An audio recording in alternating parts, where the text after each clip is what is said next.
Hello. If you were looking for a scare tonight, you've come to the right place. I'll be narrating an hour's worth of creepy horror stories that I found off of Reddit. So without further ado, These are their stories. I saw the job listing 2 weeks ago. Wanted, night guard at West Market in Redacted, Pennsylvania. 12 a.m. to 6 a.m. shift, $21 per hour. The whole thing struck me as odd right off the bat. What kind of grocery store needed a security guard while it was closed? Was the crime really that bad? But I needed the money, badly. And 2 days later, after a phone interview with a man named Clive, I showed up for my first shift. As soon as I pulled up, I sort of understood why they needed a night guard. The grocery store sat at the edge of a rundown strip mall. Large signs reading "Space for Rent" hung in the store windows, but judging by the dusty glass and flickering street lamps, no one had taken them up on the offer in years. I parked near the front door, and as I approached the building, I saw a woman hurrying away from the store. "You must be Aaron," she said breathlessly. "The night guard?" "That's me. Clive left you some instructions." I put them on the conveyor belt at Register 1. She gave me a polite nod and then stepped around me, heading for the only other car in the parking lot. "Oh, thanks. Be friendly." My inner voice scolded, "She's your new co-worker." I turned around. "Hey, what's your name?"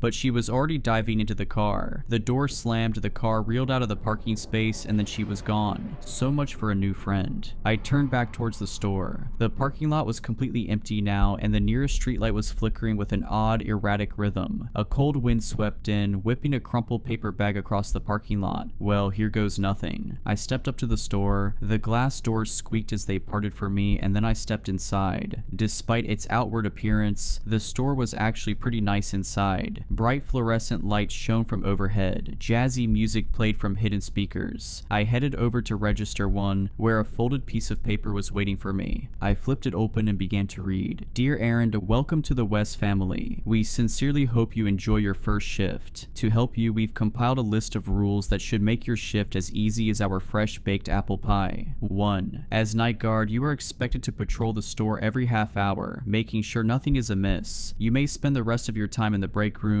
at the back of the store, monitoring the security camera feeds. 2. Do not go down aisle 7. Do not look down aisle 7. 3. If you hear a knocking sound coming from within the freezers in the frozen food aisle, ignore it. 4. If you see a shopping cart that hasn't been put away, please return it to the shopping carts at the front of the store immediately. 5. Do not be alarmed if you find a pool of blood in the meat aisle. Sometimes our meat packages leak. Simply head to the storage closet, get the mop and bucket, and clean it up. However, do not step in the puddle or touch it in any way. 6. If you see a woman in the store, immediately go to the break room and stay there until she leaves. Do not call the police or report a break-in. Do not make eye contact with her. 7. The music we play throughout the store is a pre-recorded disc of instrumental jazz. If the music ever stops, immediately go to the break room and stay there until it resumes. And 8. Do not, under any circumstances, end your shift early. Thank you so much, and again, I hope you enjoy your shift. Clive. I stared at the rules, rereading them slowly. They were so weird. A woman in the store, avoid aisle 7. I'd never been given instructions like this, even when I worked as a bouncer at a nightclub in a bad part of town. Maybe it was a test. They wanted to see how well I could follow instructions, no matter how absurd they were. I looked up at the security camera, staring down at me from the corner. Okay, challenge accepted. I glanced at my phone, 12:06. Might as well get my first patrol out of the way now, before getting settled in. It was odd walking through the store when it was so empty and quiet. All the breads and muffins had been stored away somewhere. White, opaque plastic had been pulled down over the vegetable display to keep the cold in. When I got to the end, I made a right into the meat section. Sheets of plastic had been pulled over the meat coolers too. I saw flashes of red through the gaps, of massive ribeye and sirloin steaks, big slabs of meat with the bone still intact. I averted my eyes. While I wasn't a vegetarian, I never really liked the sight of raw meat. I turned instead to the aisles. Aisle 3, pasta and sauces, all lined up on the shelves, glinting in the fluorescent light. Aisle 4, cookies and snacks. Aisle 5, aisle 6. Oh right, I wasn't supposed to look at aisle 7. I forced myself to look down at the floor. Yeah, it was stupid, but they told me not to look. In the off chance they were going to check the CCTV footage later to grade my performance, I was going to follow every rule. I continued further into the store. A few minutes minutes later, I found the break room, a nondescript brown door with a little square window cut into it. I took note of its location for later. As soon as I was done with this patrol, I was going to break out my laptop and finish watching Friday the 13th 4. And then I was at the west end of the store, the frozen section. I turned down the aisle, heading back towards the front. That's when I saw it. A shopping cart parked askew in the middle of the aisle. I huffed. Of all the rules, this was the one that annoyed me the most. I was hired to be a security guard, not a cleanup crew. Wasn't it the employee's job to put all the carts away at closing time? Sign. I began pushing it towards the front of the store. The wheels rolled smoothly underneath me. The jazz music played softly in my ears. I turned the corner and walked past the cash registers, heading towards the front door. That's when I heard it. A soft sound, barely audible over the jazz music. I stopped, straining my ears to listen. Several seconds of silence went by, and then I heard it again. It sounded like someone crying. The hairs on my neck stood on end. There's no one in here. The door's been locked the whole time. Unless a customer had accidentally stayed past closing time. Maybe that employee, the woman I'd run into in the parking lot, didn't notice them, and locked up before they could get out. "Who's there?" I called out, a wailing sob in response. My heart plummeted. It sounded like a woman or possibly even a child. "I'm coming," I called, breaking into a run. "Where are you?" They didn't reply. They just kept sobbing. I frantically continued in the direction of the sound, calling out to them, telling them everything would be okay. But then I stopped dead. The sound, it was coming from aisle 7. Do not go down aisle 7. Do not look down aisle 7. The rules had been very clear about that. I stopped just short of the aisle, next to an end cap display of mayonnaise, and carefully positioned myself so I was hidden. "I'm going to help you," I called out. "Can you tell me what happened?" They finally spoke, but they didn't answer my question. Help me," the voice cried through more sobs. "But please." I wanted to step into the aisle. My foot was already halfway off the floor, ready to run in there and comfort them. But something stopped me. A gut instinct, a little alarm bell going off in my head. Because out of all the aisles, what were the chances this person would be in aisle 7? And besides, they were safe. They were in an empty store with me. It's not like they were in a dark alleyway in the middle of the night. "Come out of the aisle," I called, my voice shaking a little. "Then I'll be able to help you." "Please," the voice replied. "Help me." This is stupid. Clearly some person got stuck in here after closing time, and they're scared. Just go into the aisle and help them get home. But there was another part of my brain, the instinctual lizard brain part, and it was screaming at me to not move a muscle.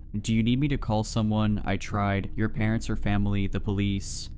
Help me," the voice pleaded again. The "help me," it sounded the same each time they said it. A little stutter at the beginning, an emphasis on me. It almost sounded like a recording or some AI generated thing looping over and over. It didn't sound natural. "Come out of the aisle," I shouted. "Come out and I'll help you." The sobs got louder, faster, hysterical. "Help me," the voice pleaded again in a desperate tone that made my stomach twist. I stood there, pressed against the mayonnaise display. Listening to them sob was making my stomach flip-flop, even if it did sound slightly unnatural. I could call the police, I thought. They'd know what to do. Except I'd left my cell phone with my backpack at cash register 1, and getting it would mean crossing aisle 7. The rules didn't say anything about walking past aisle 7. They just said I shouldn't go down it or look down it, and I couldn't just stand here and do nothing. What if it really was someone who needed help? A child who'd sprained their ankle and couldn't get up?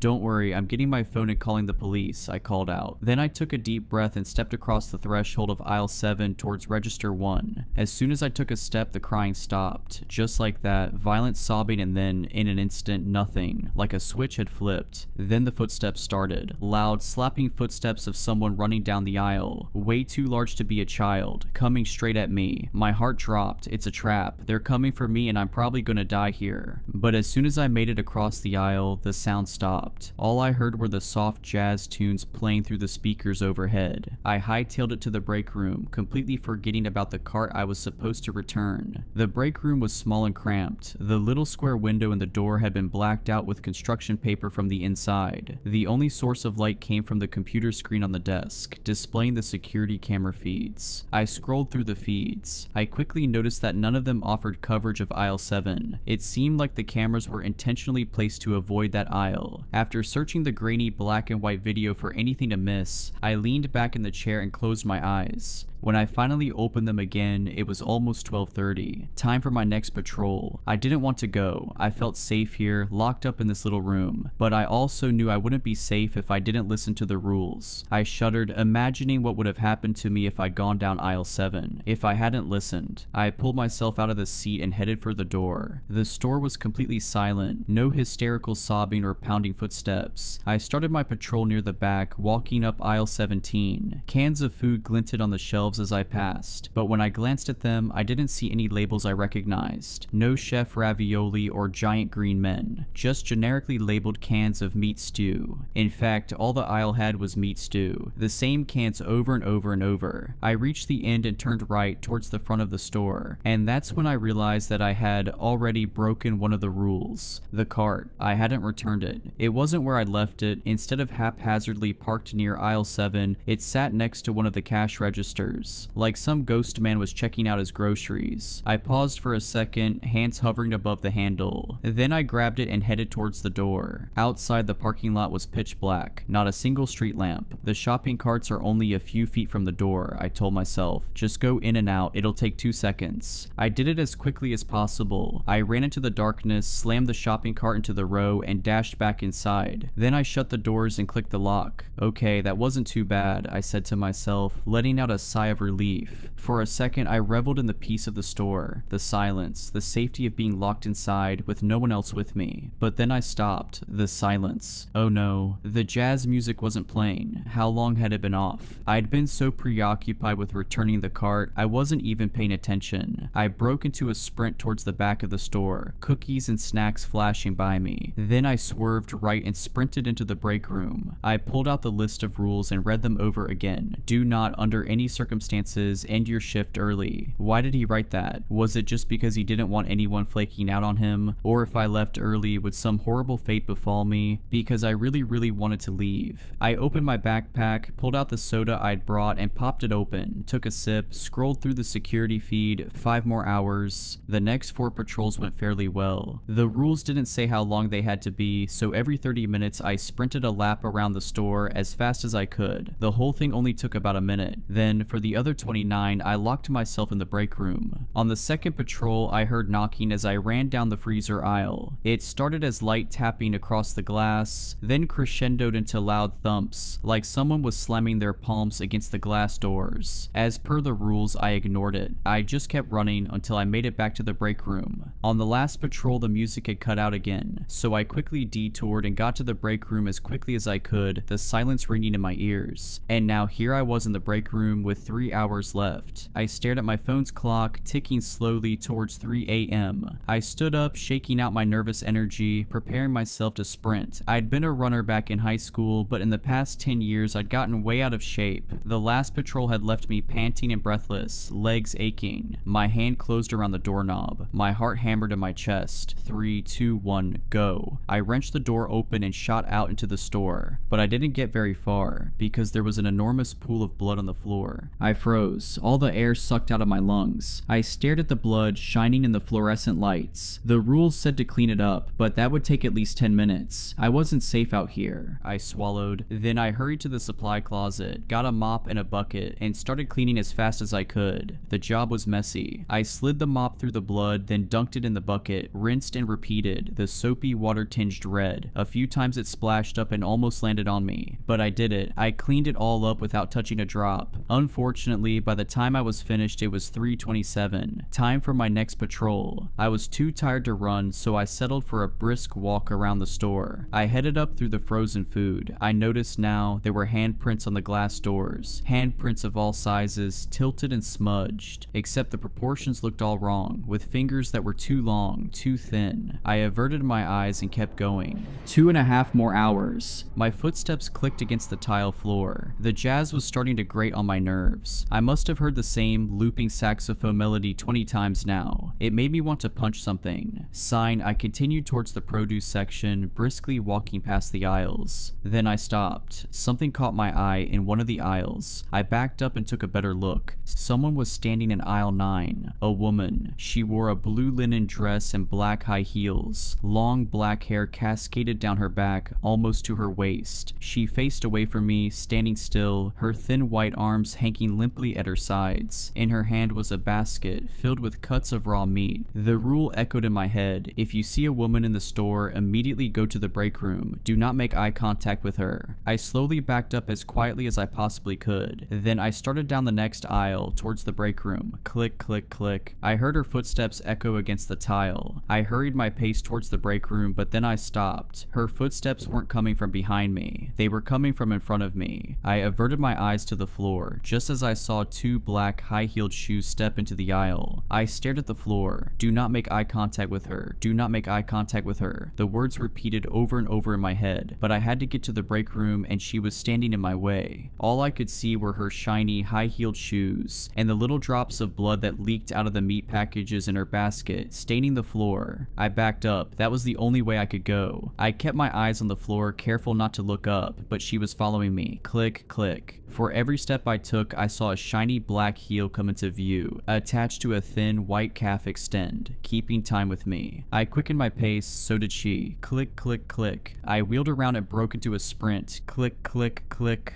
I ran down an aisle at random and sprinted towards the break room, but then halfway down the aisle I stopped. A shopping cart was parked across the middle of the aisle, blocking my way. Not just one cart, several of them, stacked up in a teetering tower that was nearly as tall as the aisles themselves. I was trapped. I backed away, my heart pounding. Click. Slow, methodical footsteps, coming towards me slowly like a cat stalking its prey. I took my chances. I turned around, sprinted back out into the open, and stepped into the next aisle. Oh no, I knew it instantly. A tattered lump of gray clothing and sickly pale blue skin sat on the floor. The person, the creature, the thing folded in on itself in a pose reminiscent of a crying child, but it obviously wasn't anything resembling a human with its strange lumps and appendages and complete lack of head. I'd stepped into aisle 7. I immediately reversed direction, but not before the thing unfolded itself and began to move towards me. I whipped around and screaming sprinted down the next aisle. Miraculously, I made it to the end in one piece. I veered sharply left towards the break room. Almost there, almost there. My hand hit the doorknob. I wrenched it open and dove inside. Then I collapsed in the chair, panting. I sucked in a breath, staring at the locked door. Am I really safe in here? Technically, the rules never said I would be safe. Maybe staying in here only decreased my chance of death. I turned my attention to the security camera feed on the monitor. It showed the middle of the store, and from what I could see, the aisles were empty. No trace of the woman. I switched to the next feed. The produce section, empty. I switched to the next one. I jumped. She was standing right there, in front of the break room door. She stood so still the image could have been a photograph, except for the blood slowly dripping from the meat in her basket. I swallowed and glanced away from the monitor, at the door. My heart slammed into my ribs when I saw her shadow under the door. Go away, please go away, I pleaded in my mind. The shadow of her head in the window tilted, as if contemplating her next move. Now I knew why the window had been covered. I forced my eyes away and looked back at the screen. She was still standing there, except there was something different about the way she was standing. I squinted at the grainy black and white image, trying to figure out what was going on. When my eyes finally fell on her heels, I realized. They were facing forward, but I was still looking at the back of her head, at the long black hair cascading to her waist. Either her hair was hanging over her face, or she'd turned her head all the way around. It must have been 20 minutes before she began to walk away from the door. I couldn't tell if it was just the low frame rate of these crummy cameras, but her movements looked jerky, her body lurching with each step. It made me sick to watch. When she disappeared from the screen, I let out a breath of relief. My hands and legs were shaking, weak. Okay, think. The rules said to wait until she left. All I had to do was watch the feed by the front door. As soon as I saw her leave the store, I'd be safe. After a few minutes of sitting there, waiting for my heart rate to return to normal, I forced my fingers back to the keyboard. I pressed the arrow key to move to the next feed, then the next and the next, looking for the camera at the front of the store. Number, her face. Her face filled the entire screen. Her eyes filled me with horror. They were pure white, no pupils, no irises, just pure white eyes threaded with spidery veins. I screamed and jumped back. Then I shut my eyes. The rules said don't make eye contact. Did that count? Through the screen, I let out a terrified shuddering wail and covered my face with my hands. My entire entire body shaking. When I finally took a peek through my fingers, I saw her, rapidly scaling down the wall, away from the camera on the ceiling like some kind of spider. Then she pushed through the glass doors and disappeared into the night. She left. I was safe. Or as safe as I could be in this cursed grocery store. I glanced at the clock. 3:58 a.m. Time to patrol. I really didn't want to, but I forced myself to swing the door open and run as fast as I could through the store. I saw shopping carts stacked in teetering towers, heard hands pounding against the freezer doors, saw little spots of blood on the shiny tile from the woman as she'd stalked me, and then a minute later I was done. I locked myself in the break room and for the first time in years began to sob. The remaining patrols went by without incident, though I did hear more sobbing from aisle 7 and more banging from the freezers. And then the hour had come, 6 a.m.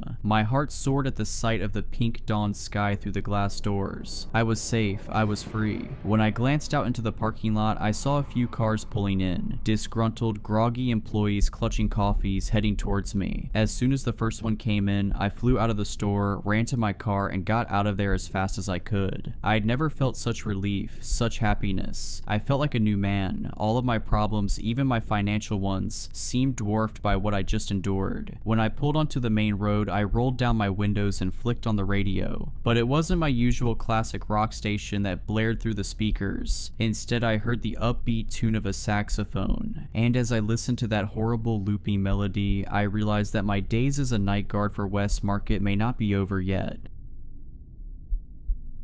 I can barely remember what life was like before we found the game that June night. We were 6 high school kids bored out of our minds, trying our best to fill the void. Most of us had part-time summer jobs, but we were hesitant to spend money on anything. We all hoped to save for college. After what felt like hours going back and forth on deciding what to do for the day, we took a walk around our suburban neighborhood. It was the end of a yard sale day and most people were packing up and heading inside. A few people still remained outside eager to sell. We didn't really have the intention to buy anything, but I still combed through the last pieces of used crap people set out. I always think I'm going to find some kind of amazing treasure, but always end up questioning my purchases hours later. I found myself digging through a shoebox full of old board games. I thought I might be able to find a new game for all of us to play. I also figured since it was the end of the day, I might get it for super cheap. At first, I only saw games that looked in too bad of shape to even buy. That, or it was a game I knew my friends wouldn't want to play. I've always been a board game fan, but not so much my friends. I had to beg them for months to play D&D with me, and they were only willing to play it for my birthday. I'm always trying to find new games that might interest them. I was ready to give up, but then I saw a game at the bottom that I'd never heard of. Tasks with Friends with the tagline, "The game you and your friends will never want to put down." The box looked colorful and pretty worn out, but not so bad that we couldn't play with it. It just looked well loved. I tried to open it up, but the sides were taped down.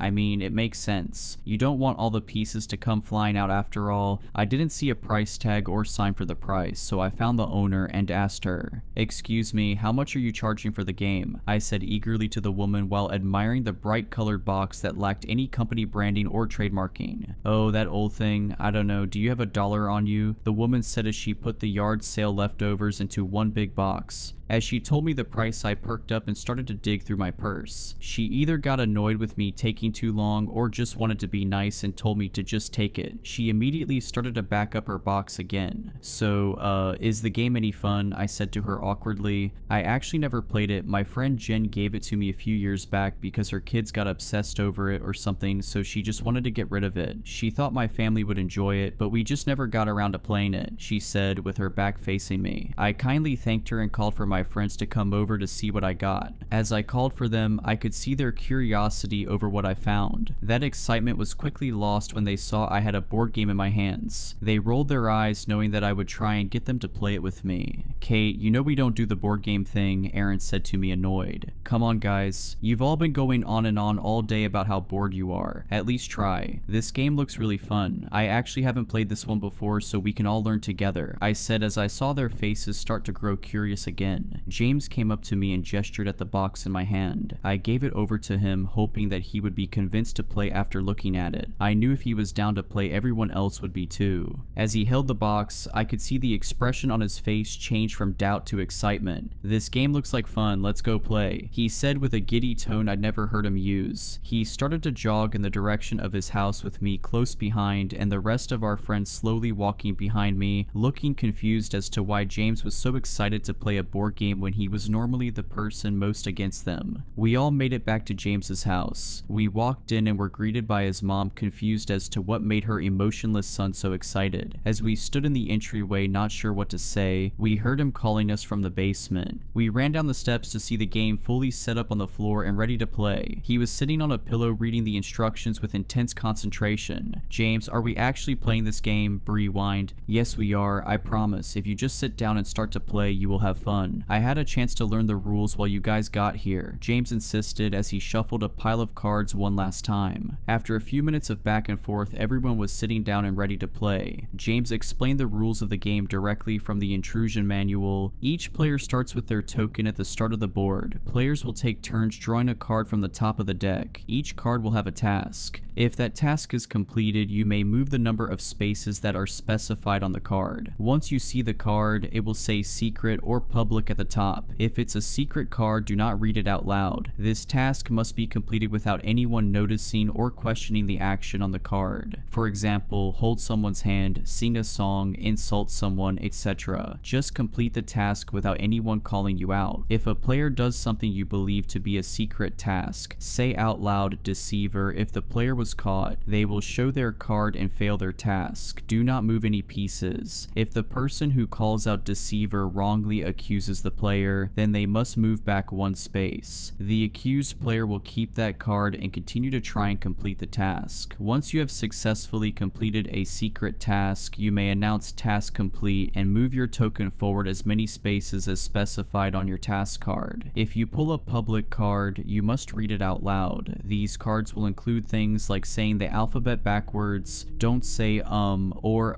until your next turn, singing a karaoke song, playing dead for 1 minute, etc. Some cards have time limits and specific instructions. Every card will clearly state the task. The player who gets their token to the end of the board wins. The game will start with the player who lied last drawing a card. Take turns drawing one card at a time, with the person to your right going next. Have fun. James folded the paper instructions up and sat them by his side, asking if anyone had questions. No one said anything. It seemed like they all understood the game fine. Or maybe they just didn't care yet. "Alright, let's get the game started," James proclaimed, but was met with blank stares. "Come on guys, I just read the rules. You should know how the game starts. We have to start with who lied last." Everyone remained silent. No one wanted to say their last lie. "This is so dumb, I guess I'll go. I told my mom that Henry wasn't hanging out with us when I left the house. There, I'll go first," Bree blurted out as she leaned forward to grab a card. As she looked at it, she rolled her eyes. "This is so dumb. Why are we playing this game?"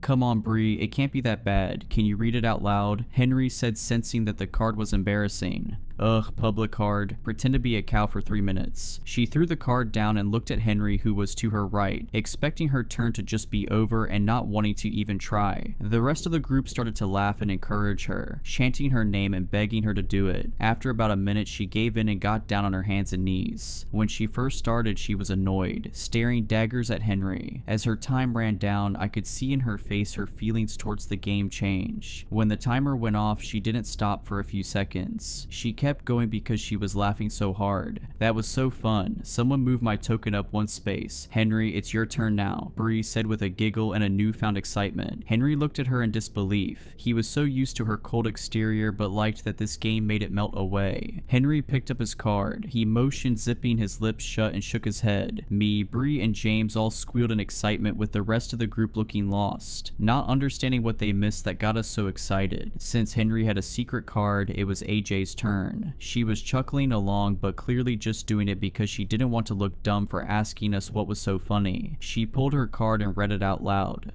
It's a public card, she said with a dry tone, trying to gauge the room and observe everyone else as they celebrated her public card. It says I have to do jumping jacks until my next turn. As she stood up, everyone in the room cheered her on except for Aaron. As she got to her feet, she paused and looked over at Aaron. I can imagine he felt like the only sane person in the room and wasn't sure what was going on. After a second of hesitation, she started her jumping jacks. Aaron looked around at us, eyeing him down desperately, waiting for him to read his card. By the time he finally picked up his card, AJ had started to laugh while doing her jumping jacks. Sorry, it's a secret card, Aaron said nervously as everyone wiggled with happiness. Well, looks like it's my turn, I said as I leaned forward but was cut off by Henry quickly standing to his feet and lunging towards AJ, tackling her to the ground, interrupting her jumping jacks and making a loud thump as they hit the ground. Henry, what the hell are you doing? What's wrong with you? Aaron yelled in a serious tone that turned into him trying not to laugh by the end of the sentence. I'm calling a deceiver on that tackle, Henry, Bree stated with a laugh. Okay, you got me, Henry said while still laying on AJ from his tackle. They both smiled over the event even though it clearly hurt when they hit the floor. But you have to admit that one was tricky. I tried to start my turn again but was interrupted by Aaron. Ha, task completed. I yelled at Henry and didn't get caught. I get to move 2 spaces, he said as he smugly moved his token 2 spaces on the game board. We kept playing the game for hours. We finished the first game and everyone wanted to play again, and again, and again. I looked around at them in disbelief. It felt impossible that all my friends were enjoying a board game. It was a dream come true. After years of begging, finally. Normally at hangouts like this by 10 p.m., Bree and Henry would wander off to make out in some closet, AJ goes home to sleep, and Aaron, James, and I are left to awkwardly try and find something to do with just the 3 of us. It got to be 2 a.m. and we were either exhausted or our parents calling us telling us to come home or we would be in serious trouble. We all went back to our houses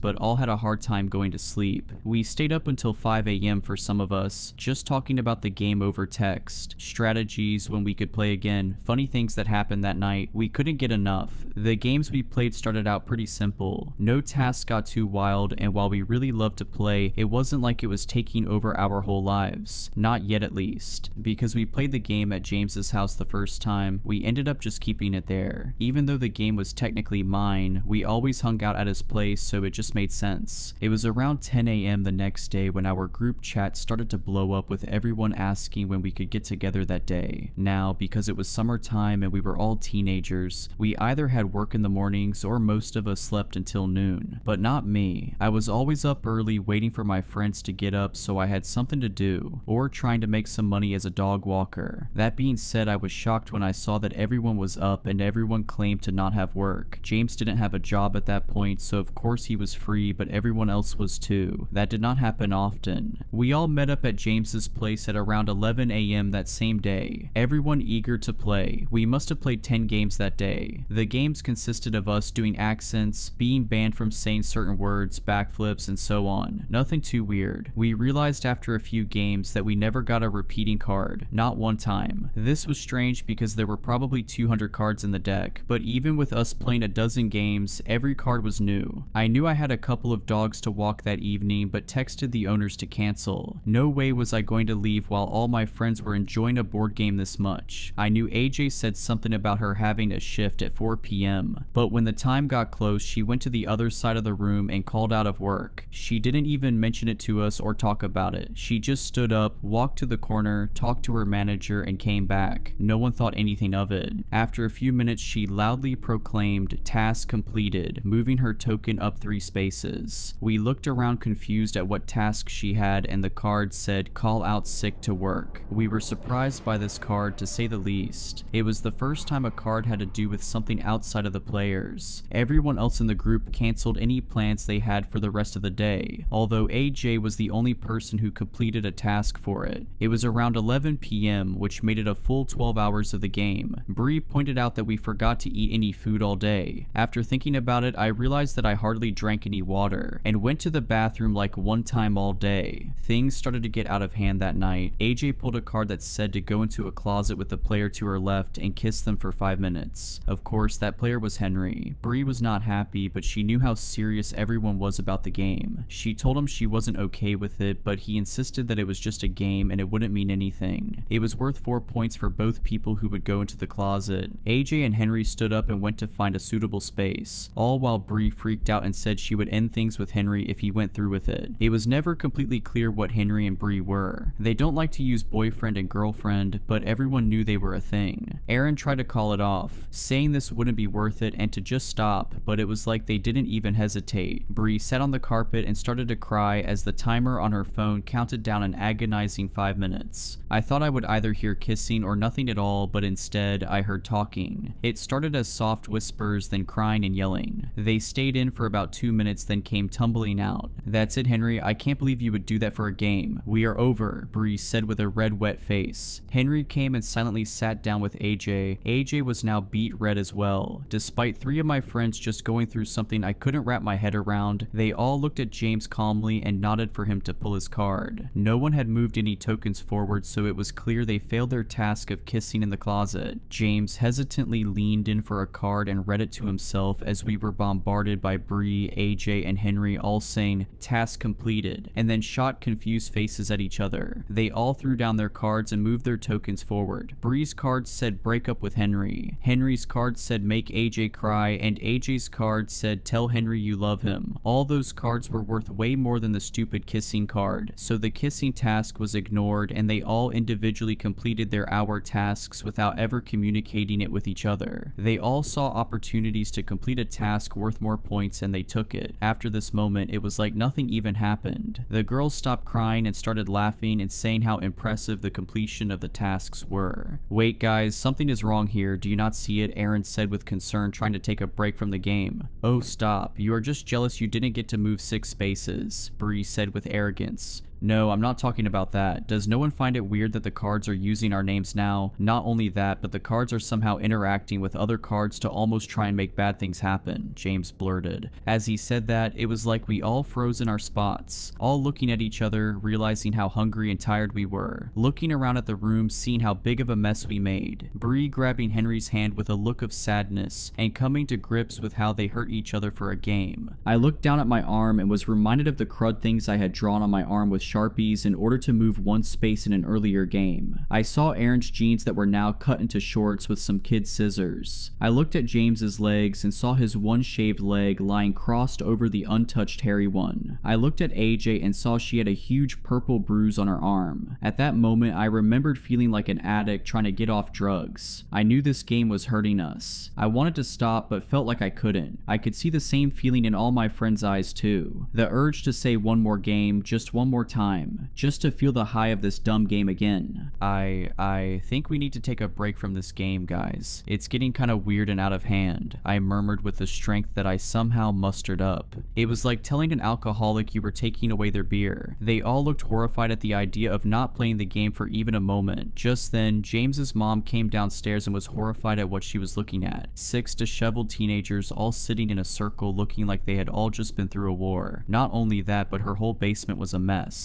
"James, what the hell happened to your leg? Are you all playing that dumb game again? I can't believe this. Everyone out of my house. James, you are grounded," his mom shouted with rage in her voice. We all ran out of his house, not saying a word to each other, just trying to get home and get some food. As I sat in my kitchen with my long sleeve sweatshirt covering my now inked up arm, I tried to eat a sandwich I made myself. I was starving. I could feel and hear my stomach growling, but my need to play the game was so much stronger. So strong I didn't even want to eat. I sat at my dining room table staring at that sandwich for what felt like an eternity, telling myself that I needed to eat and I'd feel better if I did, but somehow the thought of the game was taking up all my energy. I was holding back the urge to text my friends. It took every ounce of self-control I had left. I felt my phone buzz in my pocket and I involuntarily grabbed my phone so fast it was in my hand before I could even think about it. It was James in our group chat. Hey guys, so do you think that was a long enough break? I think I can find where my mom put the game and bring it to that old treehouse back behind Mr. Baker's house. I couldn't hold back anymore, I had to play again. Before I knew it, I was sneaking out of my house trying to remember where the old treehouse was. As I ran through the neighborhood, my phone lit up with texts from my friends saying they were on their way. After running around for a while, I found the treehouse. I couldn't believe I had such a hard time finding it considering how much time a few of us used to spend in it during middle school. I could hear all their voices sounding annoyed as I was the last one to get there. I climbed up the old wooden ladder to find all my friends sitting in a perfect circle, barely able to see the board or each other. It was around this time something strange happened within the game. It wasn't about winning the game necessarily, it was about playing as many games as possible and completing as many tasks as we could. If anyone won a game or finished a task, everyone felt a high, not just the winner. Because of this, players stopped calling each other out for trying to complete secret tasks, so people stopped being so secretive to complete secret tasks. They still kept them a secret because it was a rule of the game, just no one called them out. This made us all more ruthless. I sat down on the hardwood in between Bree and James. Our next game began. AJ drew a card first and it was a secret card. She didn't seem giddy, she looked flushed and scared. In fact, it felt like the mood had shifted with everyone. We weren't laughing our butts off anymore, we were terrified to stop playing. It was something in our guts that made us have to play, like a virus growing in us, desperately trying to get out. Next, Aaron drew a card and read it out loud. Hold your breath for 5 minutes, he whispered with confusion. How am I supposed to do that, he said, trying to not get worried. It's not that the card was all that bad, it's that he knew he would stop at nothing to make it happen. He told us to keep playing the game while he did it and got a timer up on his phone. He took a few deep breaths, then held his nose shut and became extremely focused, not making eye contact with anyone. Next, it was James's turn. He had a secret card and didn't show much emotion towards it. Next, Bree nervously took a card and yet again, it was a secret card. In fact, we all drew a secret card until it was Aaron's turn again. It had been about 45 seconds and he was really focusing and we didn't want to make him draw a card while trying to finish his task. As we sat and watched our friend become more and more red from holding his breath, we found ourselves in complete silence. Other than the wind weaving its way through the trees outside and the soft sound of crickets in the distance, we all just stared at each other, terrified of what was on those secret cards. I knew I had to use every little bit of self-control I had left in my body to not try and complete the task on my card. I was betting that's why everyone was being so quiet. They all had tasks that they didn't want to do but felt the uncontrollable urge to do it. My card said that I needed to remove one of James's fingers by any means necessary. It was worth 10 points. I couldn't believe I wanted to complete it so badly, but I was frozen figuring out how to do it. As I stared at him, I noticed he was looking over at Bree. I figured that his card had something to do with her. It seemed like everyone was fixated on someone else. I glanced down at the timer Aaron had and I was amazed to see he had been holding his breath for almost 2 minutes. Just as I was about to comment on it, chaos broke loose, everyone jumping onto someone else, making it one big pile of people viciously grabbing each other. I didn't read their cards myself, but it was clear by their actions what their tasks were. Of course, as you know, I was going for James's fingers, but James's was ripping at Bree's ear, Bree was pulling Henry's hair out, Henry was tearing at AJ's neck, and AJ was trying to open my mouth to get my tongue. For a solid 30 seconds, we were all attaching each other when Aaron passed out from holding his breath. This seemed to snap us out of our trance for a bit. We ran over to our friend and checked his pulse. After we realized he was still breathing, we got lost in the game again and all jumped on each other to keep brutalizing one another. Just as I got my teeth around James's pinky finger, we saw a bright flashlight coming through the cracks in the treehouse and froze. A police officer popped his head through the bottom entrance to the treehouse and looked at us in horror. He saw Aaron out cold in the corner alone with the rest of us in a pile of blood and ripped out hair. The officer grabbed us one by one and practically threw us to the ground where another officer put us each in handcuffs. We had hours and hours of questioning that night, but we were all released by sunrise. No one was badly injured, just a lot of cuts, bruises, and a few patches of hair missing. Even Aaron was okay. Honestly, Aaron made it out in the best shape. We all got grounded for the rest of the summer. All the parents agreed that we needed to stop spending time together because they insisted on us having some beef between us all. None of us mentioned the board game was at the treehouse that night because we didn't want them to take it away from us. We knew we had to play it again. However, they caught on to it and banned us from ever playing it again. We spent the next 3 weeks of summer miserable. Each one of us tried to fill the hunger to play the game by playing other board games or attempting to remake it, but it wasn't the same. It was the night before school started started and I got a message from James through Skype. Our parents banned us from talking to each other, but it seemed my parents and James's parents forgot about Skype. He told me I had to come over right now. I managed to hop out my window and ran for James's house. I got to his house in what felt like record time and jumped down the fire escape to the basement. There I saw the rest of my friends all sitting by the fireplace weeping. As I got closer, I saw they were covered in ash. I saw tiny little bits of what was left of the game lying out on the ground. She burned it, my mom burned it, James said in between tears. Everyone was desperately trying to find any pieces that were left of our precious game. Some of them rubbed the ashes of the game on their faces and arms to try and feel something again. As I watched them, I saw something in the corner of my eye. I looked over to our normal hangout area and saw it. I saw the board game sitting out, not just the box, but the whole game was out and ready to play.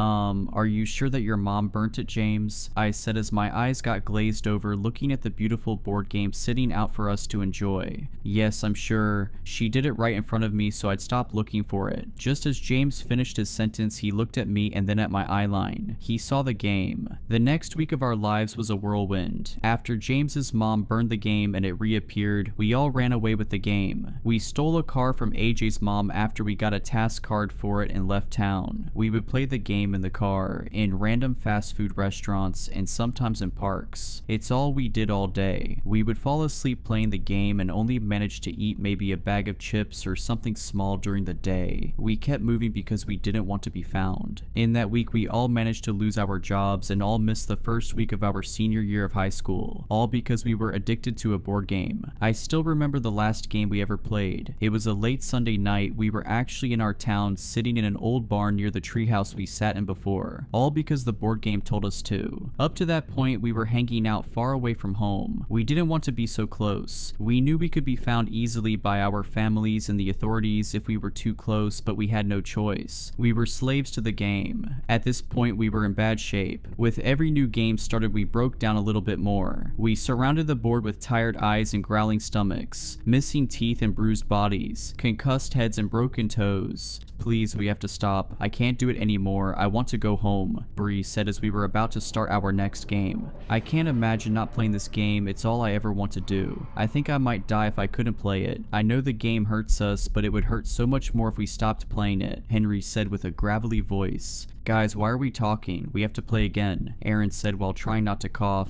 I know we have to. I've never hated something and loved something so much in my whole life, Bree remarked. We started the game with shaky hands, moving slowly and holding our breath whenever someone looked at their card. J went first. She reached down and picked a card, cringing to herself after reading it in her head. Next was Bree. She rolled her eyes and she read off the words. Public card, waterboard the player to your right for 5 minutes. Both players move 8 spaces, Bree timidly said as she glanced at James sitting next to her. I can't say we really knew how to waterboard someone, but we laid him on his back with his legs elevated and dripped water over him. We let him take a card for his turn before Bree started the waterboarding, so we didn't have to wait for 5 minutes for them to be done. His card was a secret card. We continued the game with the awful background sounds of gagging and choking. Next, it was Aaron's turn. He read his card and winced. He closed his eyes tight and opened them again, as if he was hoping he was in a dream. As he opened his eyes, he slowly looked at all of us, making eye contact with each one of us. Just then, James was done being waterboarded and he and Bree came to join us. I was so glad they were done, not just because I was sick of the sounds, but because it meant they got to move 8 spaces. Aaron stood to his feet slowly. I prepared myself because I figured he was about to hurt us. In an instant, he ran out of the barn and into our stolen car. We all looked around confused as to where we went, but kept playing the game as he drove off.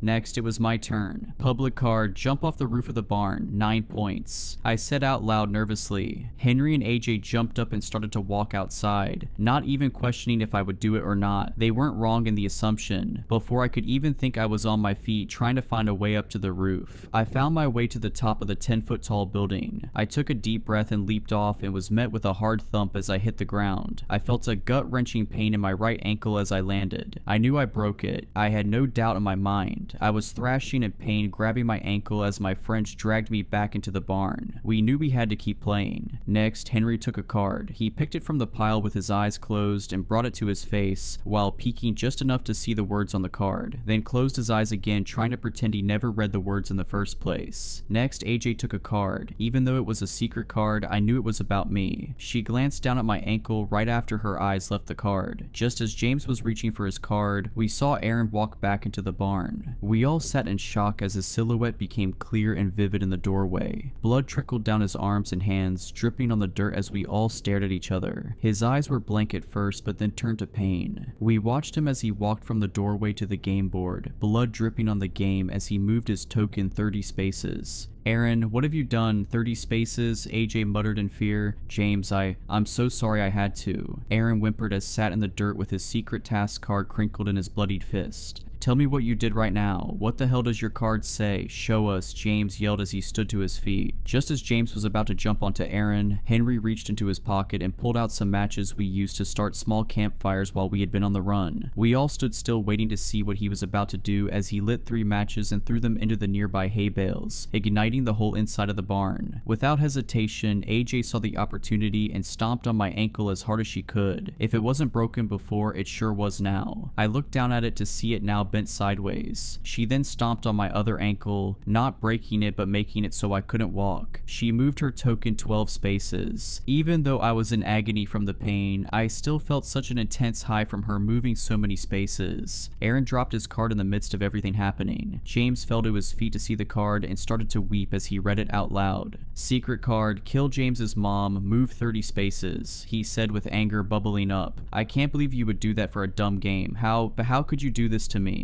I couldn't control myself. Come on, you know what I mean. I couldn't control myself. Don't do anything you will regret. Aaron said cautiously. Oh, I think it's a little too late for not doing things we regret, James said as he jumped onto Aaron, choking him with all his strength. It seemed at that moment he was able to break free from the control of the game. He wasn't feeling the high of someone else completing a task. He just felt hate, red hot hate. I was overwhelmed to say the least. The barn was in flames. James was trying to kill Aaron, and to make matters worse, AJ out of nowhere jumped up and dug a pocket knife into Bree's stomach. Now Bree and AJ were in a fighting match too. Henry and I sat across from each other in disbelief at our surroundings. He looked at me with death in his eyes as he reached for a card. It wasn't even his turn, but I don't think he cared anymore. He knew the others would be occupied for a while. The fire was getting bad. I knew I had to get out of that barn as soon as I could. Because of the damage done to my ankles, I couldn't walk, so I dragged my body out of the barn, taking the game with me. I made it a few feet and looked back to see Henry not moving. He set his card down on the board before I started to drag it with me, and I read it as I continued to crawl. Secret card, let the fire overtake you. Move your token to the finish line and win the game. I was able to get out of the barn with the board game in hand. I sat and watched as the flames overtook Henry. He didn't even flinch when he caught on fire. As I saw it happen, I moved his token to the end space so he could win the game. I felt an intense high overtake my body as the game was complete. Only a few moments after Henry caught fire, the whole barn came down, with all my friends in it. I looked at the burning barn and then back down at the game. I'm ashamed to say that my biggest worry was not knowing who I play with now. I hate myself for thinking that, but that's how all the game is. I tried to start a new game by myself and drew a card, but that's when I saw the sirens of police cars and fire trucks pull up next to me. I was immediately surrounded by people trying to give me medical attention, taking me away from my game. I scratched and threw my body around like a toddler not getting their way. I remember them giving me some kind of sedative and waking up in the hospital. I was the only person to make it out alive that night. All I could say to the doctors and my parents was that I needed the game, that I had to play the game. It was the only meaning to life. It was the only reason I had to live. My parents got me a great lawyer, and I got out of everything by pleading insanity. Our families all knew the right people and had the right money to ensure the word never got out about the deaths. They even managed to make the death of James's mom disappear. When they told me my friends were all dead, I didn't have much of a reaction. I just kept asking where the game was. When they eventually told me the game was was gone and never coming back, that's when I lost it. They had to put me into restraints because I kept hurting the hospital staff from my meltdowns. I started to threaten the staff and told them all the horrible things that would happen to them if they didn't get that game back to me. I eventually ended up in a psychiatric hospital. I yelled and screamed so much that I never had my voice. I hardly ever slept because all I thought about was the game and how I craved to play it again. My skin was red and torn up from my insistent picking due to the withdrawals. After months I felt numb. Maybe from all the drugs they pumped me up with, or perhaps I was so used to the withdrawals I didn't feel it as much. It still felt like I had an uncontrollable urge inside my bones, but I was able to hide it. They then sent me home after a while. I knew I had to mask my emotions for the game, pretend I didn't care anymore, even if it killed me inside to say it out loud. I walked into my bedroom and I felt like I was being treated like a baby. My old bed frame was gone and it was just the mattress on the floor. All my sharp shelves were taken down, along with anything else I could possibly hurt myself with. I rolled my eyes but knew my parents had to make these changes for me to even come home. I sat on my bed and I looked around at my room, now with a doorknob that locked from the outside to keep me in, as well as bars on my windows. I searched my room desperately to find something to take up my mind. That's when I dug through my closet and I saw it. I saw that beautiful, colorful box that I came to know so well, just hiding in the back of my closet waiting to be found. I knew it came back the first time it was destroyed, but it was feeling like it was a one-time thing. But here it was, patiently waiting for me to come and play it. I ripped open the box, giving myself a paper cut in the process, and started to play the game by myself. With all that being said, I can finally say task completed and share what my first card said in that solo game. Secret card: spread the word about this game online so more people can join us. Move 20 spaces. So what do you say? Care to come join me for a game? I've lived with the voice for 11 years now. 11 years since I first heard the pained whispers drift up from the back of my mind. 11 years since the accident. I don't remember much from before the wreck. Probably about the same amount any person does from their first 7 years of life. But I do recall every detail of the day that everything changed for me. Maybe the trauma of it all seared it into my memories. My mother was driving me home from soccer practice and some of her hair was draped over the back of the headrest. I was seated behind her, and when she refused to stop for ice cream, I grabbed a handful of the blonde strands and tugged hard. Distracted for a moment by the sudden pain in her scalp and turning to yell at me, she ran a red light. I'll never forget the look of terror on the young woman's face in the other car as she was about to T-bone us, nor her screaming expression turning towards the back seat just before the collision. My father was on the board of the highest rated hospital in the city, and he ensured that we received the best surgeons and the best treatment. The passengers in the other vehicle, a young mother and her son, were not so lucky. Still, it was a miracle that I survived. The impact was right behind our car's driver's door, right where I was sitting. I should have been crushed, but I did not emerge completely unscathed from the incident. My face was shredded by broken glass and twisted metal, my larynx battered to permanently alter my voice, my eyes damaged such that I was declared legally blind. Though losing the majority of my sight was probably for the best, as I was unrecognizable. With extremely powerful glasses, I was able to see just enough of my reflection to recoil in horror the only time that I ever felt brave enough to look into the mirror with them on. My parents found me sobbing in the restroom and calling myself a monster that morning. A few days later, they told me that we were moving away, that they were wanting to avoid me having to return to school and the onslaught of difficult questions or cruel ridicule from the children that knew me before. Clear across the country, we went from west coast to east, leaving everything behind, including all of the photographs of me taken prior to the accident, which my mother and father explained they did as a kindness, to avoid any reminders of how I used to look. We were starting a new life, and they seemed intent on addressing the accident and my disfigurement from it as little as possible. In fact, it seemed at times that they wanted to pretend that it never happened. My mother sustained some superficial damage as well, but she became expertly adept at hiding her scars with makeup, and both of my parents refused to elaborate to anyone that inquired about my injuries other than to say we were in a car wreck, that I was a perfectly normal little boy whose physical wounds shouldn't define him, and that they would discuss it no further. Often, I appreciated their attitude as they worked fiercely to ensure that my childhood was no different than any other, but there were days that I wished they would at least be willing to talk to me about it. Like the night that I first heard the voice. 6 months after the accident, we were settled into our new home, and I wasn't quite yet adjusted to my surroundings, so it was not a surprise when I awoke in the pitch black of my room at some point in the middle of the night. Without my glasses, I wasn't able able to see the numbers on the clock to tell me exactly what time it was, but the chirp of crickets outside my window and the absolute absence of light told me that it was well beyond my bedtime, and it wouldn't have much mattered if I could see the clock anyway, as I was unable to turn my head to face it. My body was frozen. No matter how much effort I exerted, I couldn't even wiggle a finger. I was petrified. My breaths came rapidly, and I tried to call out for my parents, but my vocal cords refused to vibrate, and then I heard it. "Who are you?" A childlike whisper grated through my head, a voice simultaneously familiar and completely foreign, originating from somewhere in the depths of my brain. "What?" I replied in thought, still unable to speak aloud. "You shouldn't be here." It sounded just as frightened as I was, trembling near to tears. Then, without warning, my left arm moved. Absent my command, or me willing it to do so, I felt it raise up off the bed and ball its hand into a fist. Open and closed, open and closed. The fingers curled in and out as if trying to grasp something in the air. "You shouldn't be here." The voice screamed at me, and in instinctual self-preservation, I yelled back at it in my mind, "Stop, leave me alone," willing it to go away with every ounce of strength in my tiny body, and my arm fell back to my side. Then suddenly, as quickly as it had come on, my paralysis lifted. Sweating profusely, I threw my covers off and ran for my parents' bedroom as quickly as I could. One small benefit to my new condition was that I could navigate much more easily in the dark than others. Most days I didn't even bother with my glasses as they gave me a headache, and I got very used to finding my way without the benefit of sight. The route from my room to my mother and father's was already memorized, and I was shaking them awake less than a minute after regaining my mobility. It wasn't easy for me to explain to them what had happened, as they were having to translate the hysterical words I managed to gasp out through fierce hyperventilation, but eventually they pieced together my story of the voice, and how I briefly lost control of my body. I expected that they'd be scared too, that they might even take me to the hospital, yet I was shocked when they barely reacted. It's not as if they were cold and uncaring, they did comfort me. My mother rubbed my back while my father described sleep paralysis, saying that that was very likely what I'd experienced, and they kept repeating that it was a perfectly normal thing. Even as a young child, I could tell there was something wrong with their logic. Dad noted that sleep paralysis could involve hallucinations, accounting for the voice, and a loss of motor function, accounting for me waking up frozen. However, it didn't elucidate how my arm had moved on its own, or the strange grasping motion it kept repeating. He had no answers for that, other than to tell me that I was okay, that I was safe, that the voice hadn't hurt me, and that the worst part of the experience was only the fear it induced. But he did warn me that it might happen again, and with his warning he tendered some advice. If the voice comes back and you find that you're not in control anymore, just do exactly what you did tonight, okay? Tell it to go away and that you're in charge, he said. And with no other guidance or plans on how to deal with it, when it did return again and again, that's exactly what I did. As I grew, I learned to live with it. Neither of my parents were willing to discuss it beyond that first night other than to reiterate my father's instructions, and it only infrequently impacted my existence. By the time I was 12, I had heard it on 9 different occasions, always at night, always awaking me from a deep sleep. The physical manifestations were identical each instance, complete immobility other than my phantom arm grasping at the air. But the phrases that wormed through my mind changed. Not fair, leave, your fault, stolen. However, every time it looped back around to, you shouldn't be here. And though on each intrusion I was able to fend it off by telling it to leave and that I was in control, every occurrence resulted in pure terror for me. No matter how many times my parents repeated that it was sleep paralysis and there was nothing to fear long term, I was still worried that one day it might take over for good, that one day I would become a passenger in my own body, especially considering that I didn't understand why it was happening. As I mentioned, I didn't have many memories from before the accident, but I was certain that it had never happened before then. I surmised that there must have been something about the wreck that triggered it, and it wasn't until 5 years after it happened that I first heard the term survivor's guilt. My mother was watching a daytime talk show and they were interviewing guests that had survived traumatic accidents, one of whom described something similar to what I was experiencing, a voice in their head nagging them for still being alive when others had died. Listening to their story, I found myself empathizing with them. Maybe subconsciously, I was punishing myself for causing the accident by distracting my mother. Maybe, you shouldn't be here was the voice telling me that I shouldn't be alive when it was my fault that other people weren't, but it wasn't a perfect fit for everything the voice said. What did it mean when it told me to leave or said stolen? It was more difficult to view those words the lens of survivor's guilt, yet it was the best theory I had and the one that I carried until I was 15. Until I met my best friend Carl in freshman homeroom, the first real friend that I made after the wreck. He didn't care how disfigured my face was or that I couldn't see. A bit of an outcast himself, we quickly bonded and I shared everything about myself with him, including the details of how I received my injuries, and of the whispers in my head. My father had told me explicitly that I should never speak about the voice to anyone else. Really, he told me never to speak of it at all, but especially not to mention it outside of our house. However, I trusted Carl implicitly. He told me about his struggles at home, about his mom's drinking and his dad's neglect. I didn't think it fair to hold back any details of my life from him. So it was Carl that gave me my second theory on the origins of the voice, as he didn't agree that it was a simple case of survivor's guilt. He suspected an attachment. Carl was much more into the world of the dark and creepy than I was. He suggested that the spirit of the boy that had perished in the other vehicle may have searched for the nearest living body it could find after it had been ripped from its own and crept inside. In his words, inhabitation was a much better explanation for what was happening to me than survivor's guilt, and for the first time I considered that possibly what I was hearing wasn't a manifestation from my own mind but was someone else speaking with me. It would explain why the voice hadn't aged with me over time, why every night that it returned to me it still sounded like a scared and angry child, and I had to admit that every phrase the voice had uttered made more sense when viewed from that angle. We theorized that the boy's soul didn't understand what had happened to it, that on nights when I was particularly vulnerable, fast asleep and emotionally peaceful, it could push me aside and briefly gain control of my body, that it was confused and thought I was the intruder. Leave, stolen, you shouldn't be here. But though it illuminated why the voice might be saying some of the things that it was, our hypothesis also pointed to a grim conclusion. The boy wanted me out. My fear of one day becoming a guest within my own body grew. Previously, I'd worried that it was just my own brain that would disconnect its physical control from my mental directions. But now I pondered the frightful possibility that there was a spirit trapped within me that was actively trying to take over. However, in addition to the dread, the prospect also filled me with a deep sadness. As the voice had forcefully reminded me several times, it was my fault that it was in this situation. I had distracted my mother, I had caused the accident. It would still be happily residing in its original host if not for me. I asked Carl if there was anything we could do to try and free it, surmising that sending it on would be preferable for it than forever residing in an alien world. He recommended that we try a Ouija board, thinking that we could contact the imprisoned soul and help it comprehend what had happened, thinking we might even be able to get it to leave once it realized that it did not belong in this world anymore. Yet, over the next 3 years, we made more than 50 attempts to communicate with the spirit directly, resulting in more than 50 failures. No matter the time of day, the ambiance we set, the music, the scents, the incantations, the boy would not speak to us, but he still came to me at night. 8 more visits during those 3 years, each time angrier than the last. Leave, stolen, mine. And each time he became harder to push out, each time he held control for longer. Carl was sleeping at my house during the most recent episode, and was nearly killed when he attempted to stop the possession. He had awoken to the distressed noises of me struggling for power over my faculties, and saw my arm rise from the bed, making the repetitive, squeezing motion I detailed to him. Knowing what was happening, he tried to shake me from the trance, but was unsuccessful in rattling me free. And then I witnessed my own body attack him. Throttling blows landed on Carl's chest and face. I sprang from the bed and pinned him to the floor. Hands that I couldn't stop wrapped themselves around his throat and began to crush down on his windpipe. Leave, I'm in control, leave, I'm in control, I shouted inside my head, desperately trying to regain power over my fingers before the life drained from Carl's face. And mercifully, I felt my grasp begin to loosen just as his eyes were rolling back in his head. Collapsing onto the floor next to Carl, I heard him coughing and gasping for air while the voice screamed a final defiant appeal before it receded to the depths of my consciousness. Give it back. Neither Carl nor I slept the remainder of that night. I apologized over and over for what I'd done to him, but he told me that it wasn't necessary. He knew that it wasn't really me that had attacked him, yet he began to withdraw from our friendship. Up to that point, I think Carl had found my affliction to be a curiosity, something fun and mysterious to investigate. However, the attack had exposed the true reality of it to him, and he became just as afraid of it as I was. And any time that I asked him to hang out after that night, he made an excuse. The voice mistook the only real friend that I had in the world, and it made me furious. 11 years had passed since the accident. 11 years the voice had been punishing me for my mistake. I needed to be free of it. So I decided to share my story online on several paranormal forums, asking if anyone could help, looking for a medium or maybe even an exorcist that could pry the unwelcome spirit from me. And yesterday someone responded. "I've been looking for you," began the cryptic message in my inbox. "It's not a spirit you're hearing."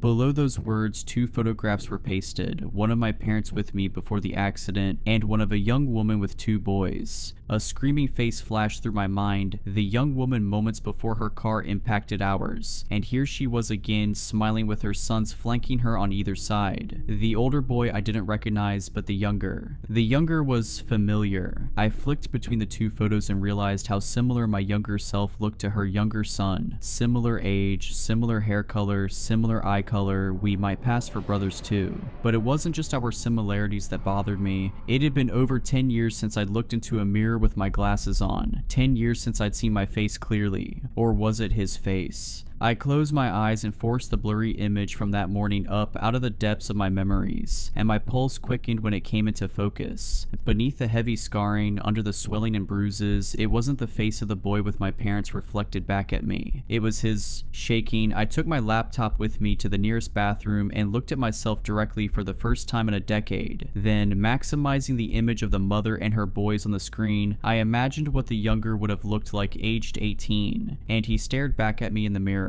That moment, a splitting headache ripped through my skull, and I dropped to the floor. Grasping my head, I shrieked in pain while a series of images cascaded through my brain. I was seeing the accident again, though not from my perspective. I was seeing it from his. My mother's car flew into the intersection, and it was too late for his mother to stop. She screamed and reached for the back seat where he was seated, and he stretched forward with his left hand to grab her arm. He was closing his fist to squeeze it just as the impact threw her through the windshield, and an instant later, everything went black. He awoke in the hospital weeks later but was no longer the one in charge of his body. A new director had been installed. I'd been installed. The boy could hear my thoughts. He could see my memories. He knew an invader had taken control of his life, but he was powerless to do anything about it. And he watched as a man he didn't recognize shook hands with a surgeon, thanking him for saving his son's life, thanking him for being willing to perform such a radical procedure in order to do it. As the pain in my head began to wane and the scene from the hospital was replaced with the bathroom tile I'd toppled onto, I finally understood what the voice was. I understood what my father had done. I understood why my parents had never taken me to a doctor or to therapy to address the voice, why they had been so firm in their assertions that I'd tell it that I was in charge whenever it returned. They already knew what it was. In the boy's memories, it was a neurosurgeon that my father was shaking hands with. They were old friends. He was the one that saved my life, though he'd only saved part of me. The other boy hadn't perished that day, as they'd all lied to me. I had. All but my brain, which they transferred to the surviving boy's body. He wasn't the intruder. I was. Lying there on the cold bathroom floor, my mind reeled with the horrifying truth that it was now burdened with. I'd made the boy a prisoner in his own body. Sobbing, I pulled myself to my feet and looked again at the anonymous message that had shattered my reality. And I found a few more short sentences beneath the photos. "You killed my mother. You stole my brother's body. I will find you. I don't know what to do. I can't eat. I can't sleep. I crushed my glasses last night, never wanting to catch even a glimpse of my face again. I thought about trying to share control with my roommate, but beyond having no idea how to go about that, I'm terrified of what he'll do if I give him the reins. Because now that I know for sure he's in there, now that I know the voice isn't survivor's guilt or a wayward spirit, I can feel him. He's stewing there in the back of our head, scared, furious, mutinous. He knows his brother's looking for him, and he's fighting to take over.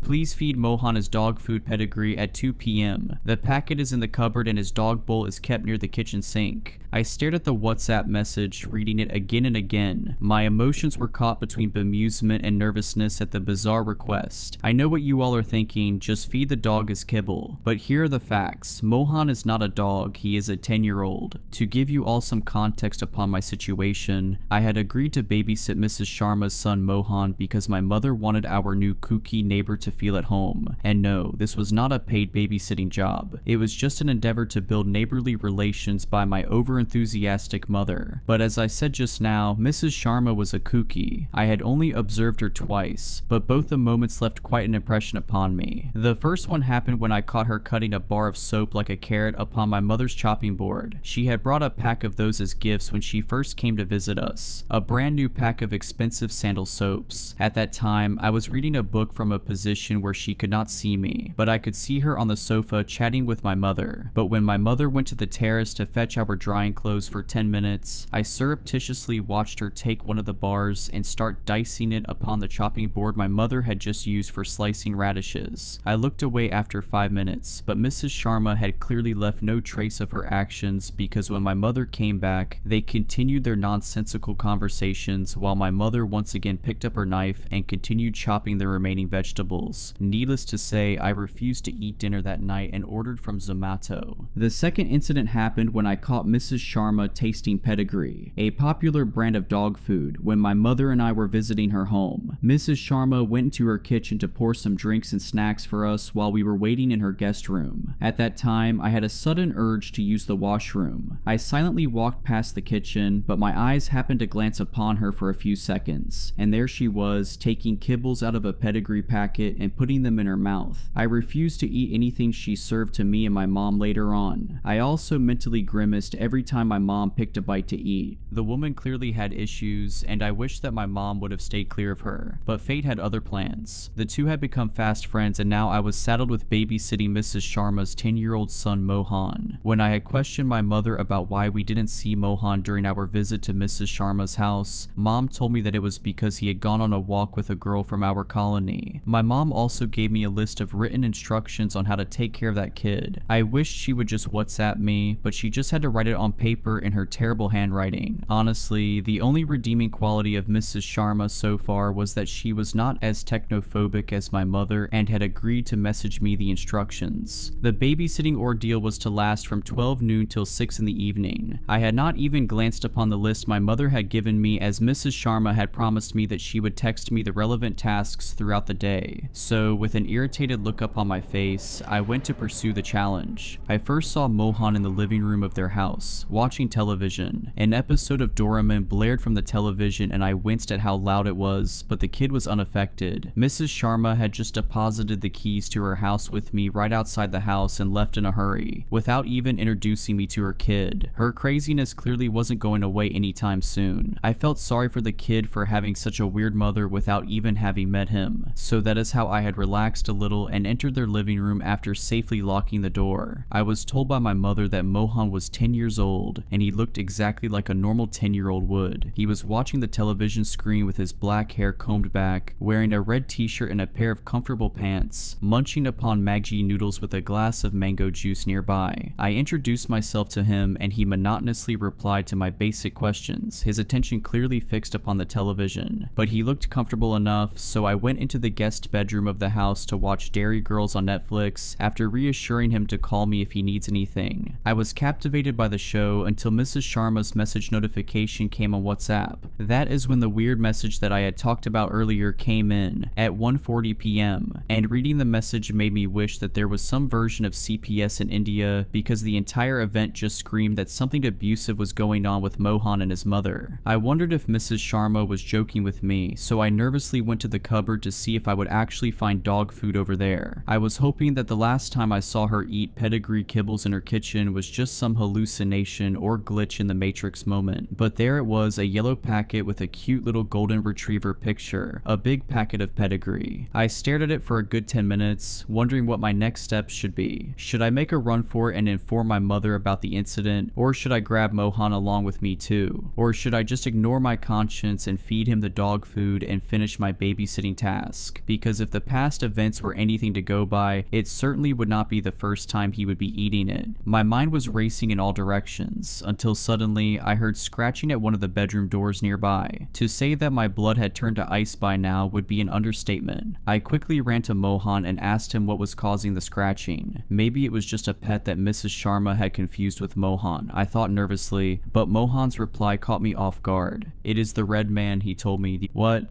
Just ignore him and don't open that door. After giving that vague answer, he went back to watching some cartoon. I was beyond scared by this point and just wanted to bolt out of the house. But one question still lingered in my mind. Does your mother feed you pedigree? I asked him cautiously. Mohan looked at me for a few seconds and nodded yes. I sucked in a breath and hurriedly told him to come with me to my house. He had clearly been abused and was under some delusion of the red man. I could not in good conscience leave the kid here with that crazy witch. So I just grabbed his arm and started dragging him with me. I frantically reassured him that we would call the police on his mother and he would be safe from her. But he quietly told me that there was no point to that. That made me pause in my tracks. I looked over my shoulder to see that he had suddenly become hunched over and was shaking with tears. That woman is not my mother. My mother was killed 2 years ago. The red man had killed her, and if you try to complain about it, it will kill you. What the hell are you talking about? I screamed at the kid, my mind spinning. It is true. It used to be just me and my mom. The real Radhika Sharma. She used to be normal. But one weird rule existed in our house. Mom had forbidden me from going to the guest room of my house, claiming that a ghost lives there, and we should be wary of him. I used to be extremely afraid of that threat because I could sometimes hear scratching sounds from behind that locked door. One night, when I went to get water, I saw her standing outside the door to that room with a very frightened look on her face. I saw it. A red hand had suddenly emerged from the door and grabbed her inside. I ran back to my room and hid under the covers the entire night. I was sobbing throughout the night and was terrified. Terrified that my mother had been killed. Terrified that the red man exists and that he would come after me. He never came out. The next day, my mother came to wake me up. I was scared but happy to see her. But that morning for breakfast, she served me the pedigree that used to feed our dog at that time. Her eccentric behavior did not end there.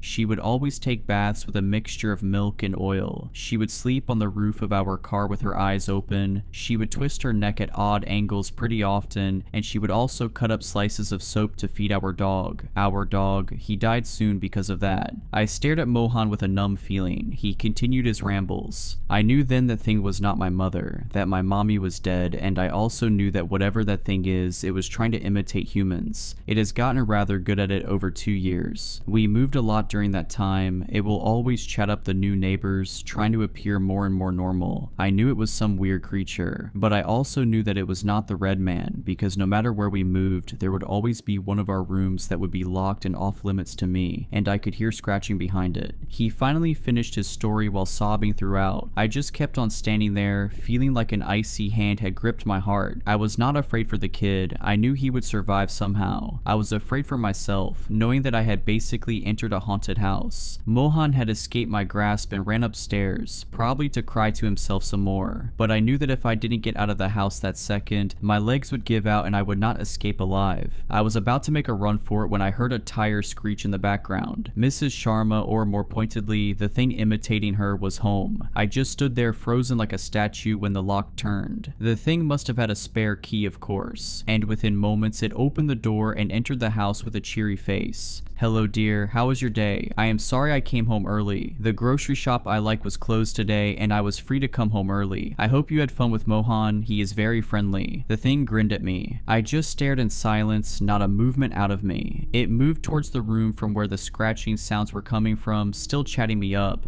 I hope Mohan ate his food properly. He generally is a good boy, but I had to discipline him for a very long time for him to reach that stage when it comes to food. I watched in silent horror as it came to stand before the door with the scratching sounds, but a confused expression came upon his face. "Dearie, did you not let Mohan out of the room?" Huh? The inquisitive expression just escaped my mouth, the first prickle of curiosity coming over me. Without any warning, its hands turned the handle and opened the door. I screamed and tried to make a run for it, until I heard a bark from behind me. I just froze up on the spot, slowly turning my head around. I expected to see a grotesque red figure with a creepy smile coming at me with inhuman speed. Instead, a happy golden retriever ran up to me. I tried to collect my thoughts for a minute. I expected that this was all a show, and both the woman and dog would soon reveal their true paranormal forms. But nothing of that sort happened. The golden happily continued to hug me, and Mrs. Sharma watched with a worried look on her face. "Did you not feed him, dearie? Mohan must be very hungry now," Mrs. Sharma replied, pointing to the dog. "What are you talking about? Mohan is your son, isn't he?"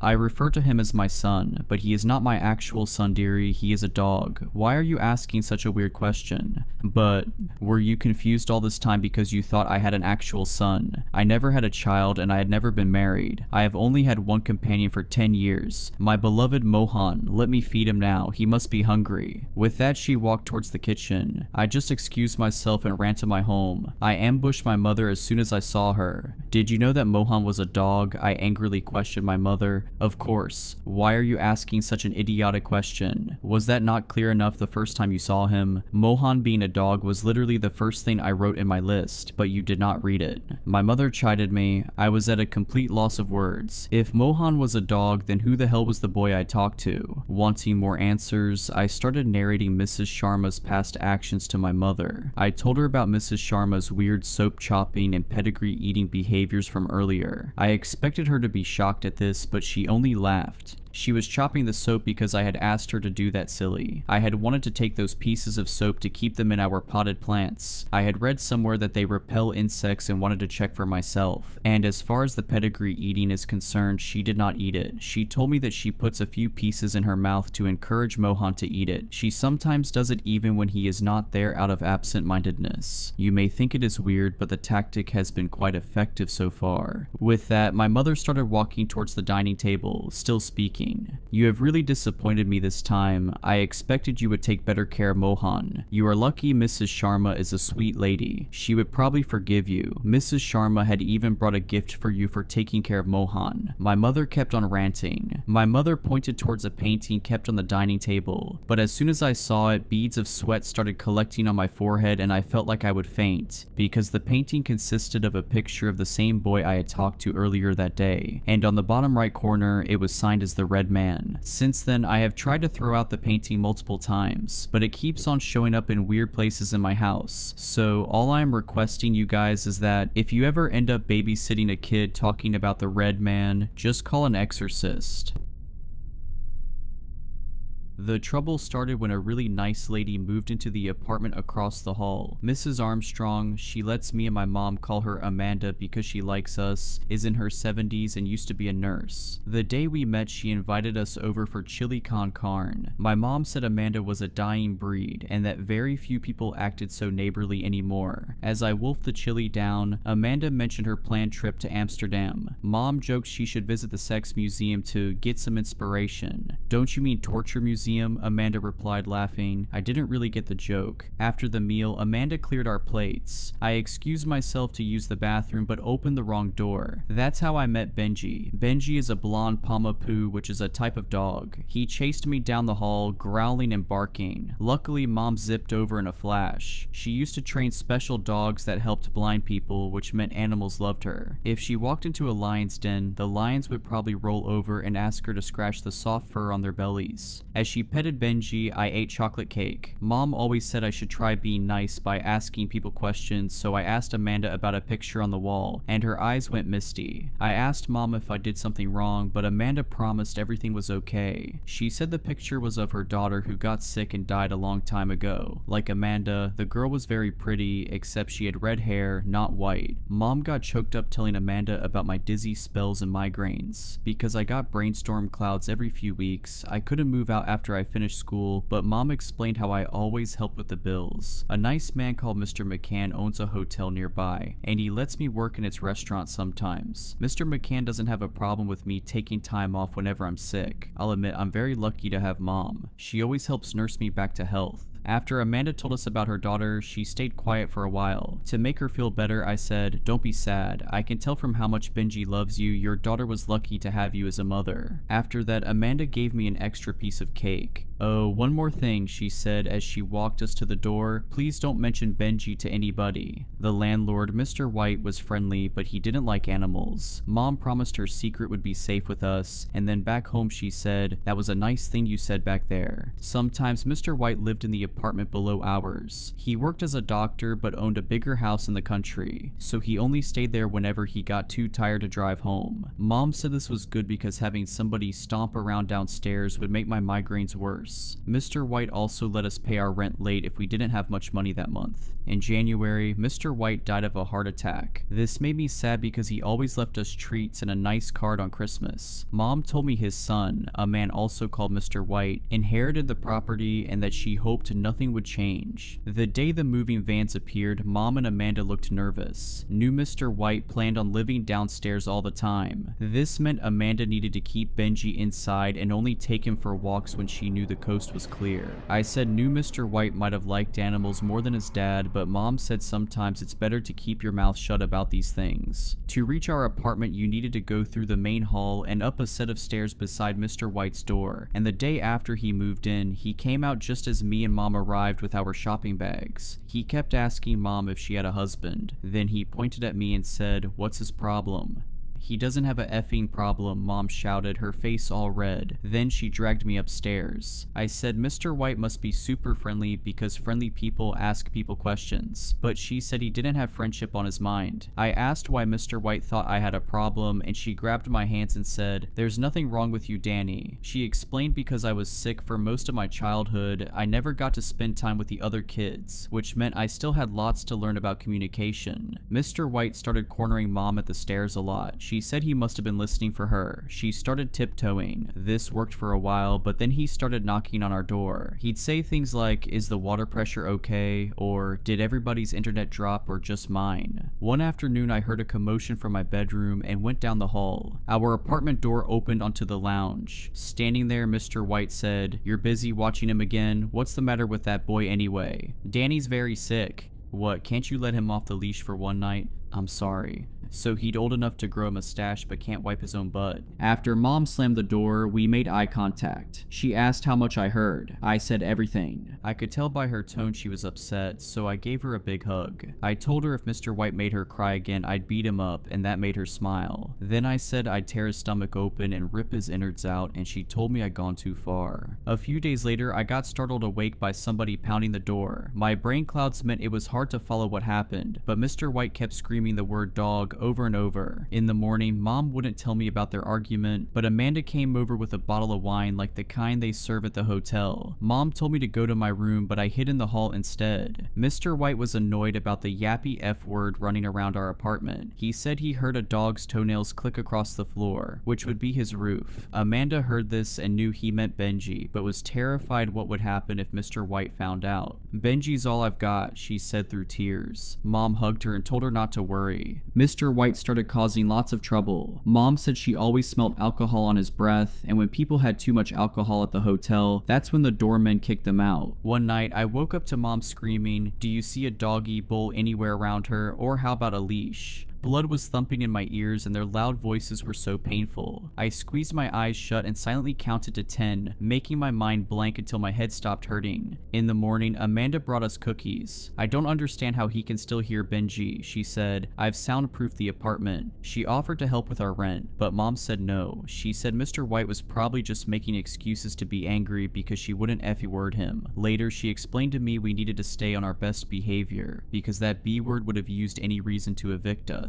In April, Mr. White started pounding the door one night. I got up and went to the lounge where Mom was looking through the keyhole. She whispered for me to go back to bed, but I didn't want to leave her. I had my phone in my hand. I mouthed the word police, but she winced like she'd been punched in the gut and shook her head. I heard a noise of a key in the lock. Then Mr. White came in. He talked all funny like the drunk people at the hotel. He grabbed Mom by the hair and I got so mad I clenched my fist. He looked at me and then laughed. He leaned in close and said, "What, you're gonna be a big man now?" His breath tasted so awful it almost made me throw up. I don't remember what happened next, but blood was trickling down the side of Mr. White's face. He wiped a red smear away with his hand and then knocked me to the floor. He kept hitting me and hitting me. Then he lifted the corner of his shirt and I saw a knife, but before he could grab it, Mom jumped on his back. He slammed her backwards against the wall and for a second it looked as if he was going to kill her, but instead he spat in her face. "One more problem and you and that moron are gone," he screamed in her face, then stormed off. Afterwards, Mom was was so upset she couldn't speak. Amanda came over, and when she saw blood everywhere, said we needed to call the police. Mom freaked out. She got all serious and said, "I need to tell you something." Amanda stitched up a cut on top of my skull and then gave me tablets to make it not hurt anymore. Afterwards, they told me to stay in bed, but my head hurt so much I couldn't sleep. I lay there, tossing and turning until I needed to use the bathroom. From the kitchen, I heard Mom and Amanda's voices and peeked through the gap in the door. Amanda looked surprised. Mom showed Amanda something on her phone. After that, Amanda walked around while Mom kept saying, "It's true." Then Amanda agreed to not call the police. She said she'd help change the lock so Mr. White couldn't get in. Because I couldn't work for a long time, bills started piling up on the kitchen table, and Mom bought a different kind of Coke, one that didn't taste as good, whenever we went shopping. She started biting her nails too. Every time I thought about Mr. White, I got angry. Then I felt bad for feeling angry. I said we should call the police so they'd come and arrest him, but she said nobody would believe us and we'd just get evicted anyway. So I had the idea to install a security camera. That way, if he caused more trouble, we'd have proof. After my bruises healed, I worked extra hard at the hotel until I'd saved enough money from tips. I installed the camera on the cabinet in the corner. I angled it so you could see the front door, the wall, part of the sofa, and the window at the front of the apartment. I knew Mom would be furious if she found out what I'd done, so I hid the power cable behind a row of dusty books she never read. It wasn't long before I felt the storm clouds setting in again. I spent several days in bed with Mom bringing me my meals until one night I woke up drenched in sweat, twitching and whining. From somewhere nearby, I heard Mom scream. It felt like I might explode, and the haze got way worse. After that, all I remember is darkness. I woke up in bed with vomit all over myself. I cried and called for Mom, but she didn't appear. I dragged myself into the lounge, where her and Amanda mopped the floor. Mom reacted like she was watching a scary movie when she noticed me. The front door wasn't sitting right and a lamp was broke. "What happened?" I asked, confused. She practically marched me into bed. She said she didn't want me making my condition worse, but I could tell from her voice she was keeping a secret. A big one. She dabbed my head with a wet cloth, promising there was nothing to worry about. The second she left me alone, I pulled up the camera footage on my phone. It started with Mr. White hammering the door, his voice muffled and unclear. Mom begged him to leave. There was a sound of him trying his key, and then his voice got even louder. The door bounced in its frame until it crashed open and slammed against the inside wall. Mom threw her arm across the doorway, creating a barrier, but Mr. White backhanded her to the floor. She threw her arms around his waist and prayed like people do in church, and for a second he looked as if he might leave. Then I crawled into frame and hit his ankles with my hands. I was so sick I don't even remember doing it. Mr. White grabbed my hair and pulled out his knife, but before he could use it, Mom grabbed a lamp and hit him on the head, so he grabbed her by the throat and pushed her against the wall. I crawled out of the frame crying. Mom's eyes bulged out of her skull and her face went bright red, and I thought she was going to die. But then a gray fuzzball hit him and sent him tumbling across the floor. The gray thing took up a lot of the frame. I couldn't make it out so well in the dark, but some clouds must have gone away because lots of moonlight shone through the window, and I realized it was a really big wolf. Its mouth was like a cavern, and the sharp fangs sank into Mr. White's scalp, and then blood poured down his face. The wolf turned to Mom and licked her hand. She ran her fingers through the thick fur on top of its head. A little later, Mrs. Armstrong appeared in the doorway. At first, she looked shocked, but then Mom waved her over and she approached the wolf nervously. She scratched the wolf behind its ear. Afterwards, Mom buried her head in her hands, sobbing. Amanda grabbed a severed arm and waved it like a stick, shouting, "Here, Danny," until the wolf followed her out of frame. Amanda returned with a bucket and a mop. I scrolled ahead in the footage. The two of them got rid of Mr. White and then cleaned until I appeared, asking what happened. Now I'm still here in bed, and honestly, I am so scared. I don't think the wolf would hurt me because it didn't hurt Mom or Amanda, so I think maybe it only hurts people who cause trouble. I guess she didn't want me to call the police in case they found the wolf. I don't know why Mom wouldn't tell me about it though. I know animals get weird around me, but I think we maybe be good friends since we have the same name. I'm nervous we might get evicted, but maybe not because Mr. White is dead. I love Mom more than the world, so I'm obviously not going to do anything to get her in trouble, but I'm still really scared and confused. Anyway, thanks for reading my story. Hopefully I figure things out soon.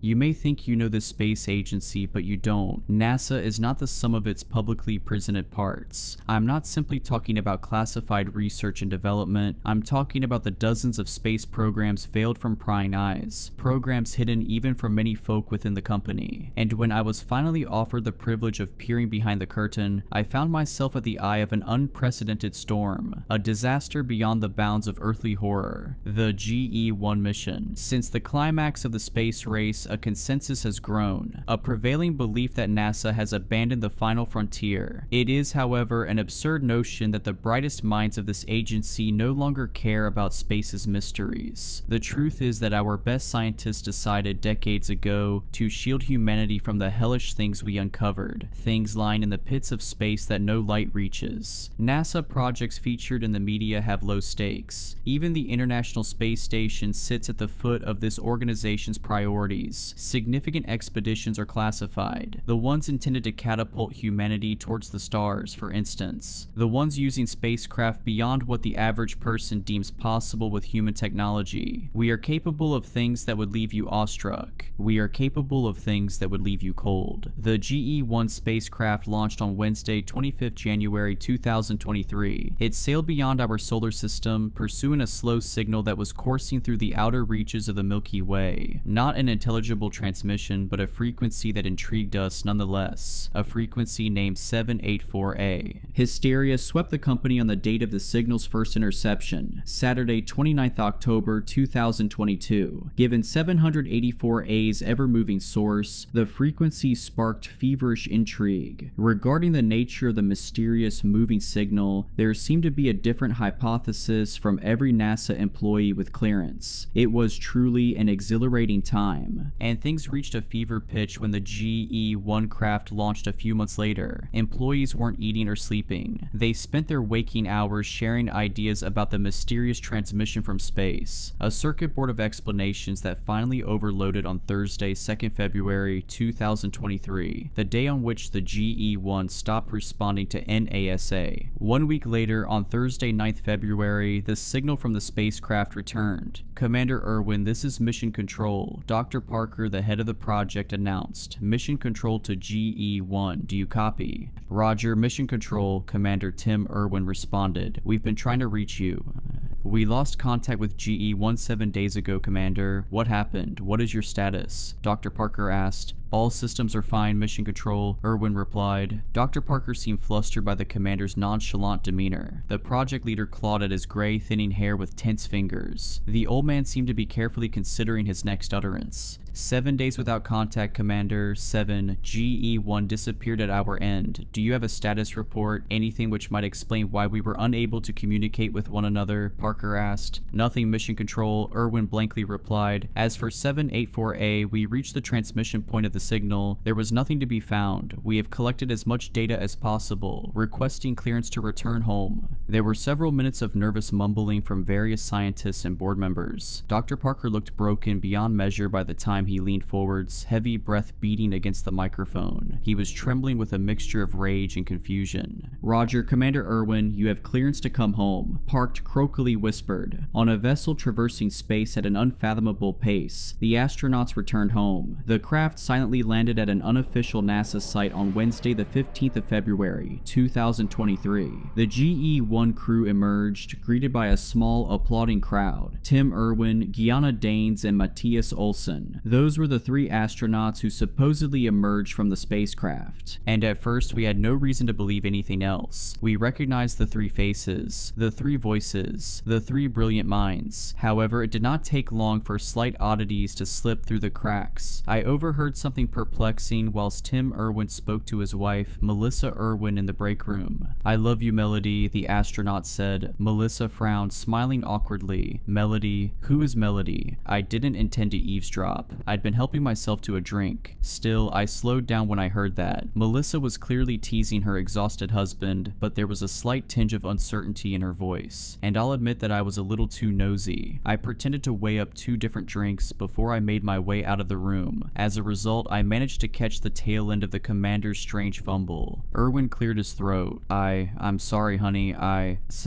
Forgot my wife's name, Melissa laughed, finishing his sentence. No worries, honey. It's Melissa, by the way. Just to let you know, I didn't realize I had to worry about you finding another woman in space. I know your name, Tim icily sliced. I froze halfway out of the door as Melissa replied with a timid voice. Sorry, sweetie, I know, I was only joking, she assured. Your head must be all over the place. You look like you need a good rest. I laughed to myself once I was out of earshot, but I felt the same as Melissa. Something was slightly uneven about Tim's disposition. It wasn't simply a sleep-deprived brain. I knew that, and she knew that. The commander's voice changed when his wife confronted him. It didn't sound like the astronaut any longer. I didn't know Tim incredibly well, but I knew that he was different. Whatever the case, I would have forgotten about the entire thing, dismissing my gut feeling as the result of a nerve-wracking week or two. Everybody had been unsettled since GE1 lost its signal. We were still recovering from the stress of those awful 7 days without any communication with the spacecraft. There is one other thing worth mentioning from the day of GE1's return. One of my coworkers claimed to find Gianna Dane standing alone in a corridor, staring at a bathroom door, not entering, not moving. Sleep deprivation, I thought again. 1 year later, that explanation no longer sufficed. On Wednesday, 31st January 2024, an unidentified object entered Earth's atmosphere, tumbling into the Pacific Ocean, a catastrophe that was only brought to NASA's attention because the object in question utilized advanced cloaking technology, though it did not broadcast a signal. It was a government satellite that detected the craft, and when specialists identified that they had detected technology used by DozenMinus, our primary government contractor, NASA immediately sent a recovery team to the ocean site. That was as much as I knew until Dr. Parker knocked on my door. I'd appreciate your input, he said. Pardon, I replied, fearing for a moment that I'd have to join the exploration team. You're one of only 24 people who were involved with the GE1 project, Parker explained as if that were enough information. I don't understand. That project ended a year ago, I said. Dr. Parker's brow furrowed. Please come with me, Dr. Odell. And then, after following the man to the control room, I learned something which my brain, usually eager to embrace the unknown, wanted so desperately to unlearn. On the ocean floor, thousands of feet below the water's surface, NASA found the GE1 spacecraft. What? I gasped. We don't know, Dr. Parker replied. I need your help though. Why? I weakly asked. I don't understand any of this. The GE1 is sitting in a hangar, isn't it?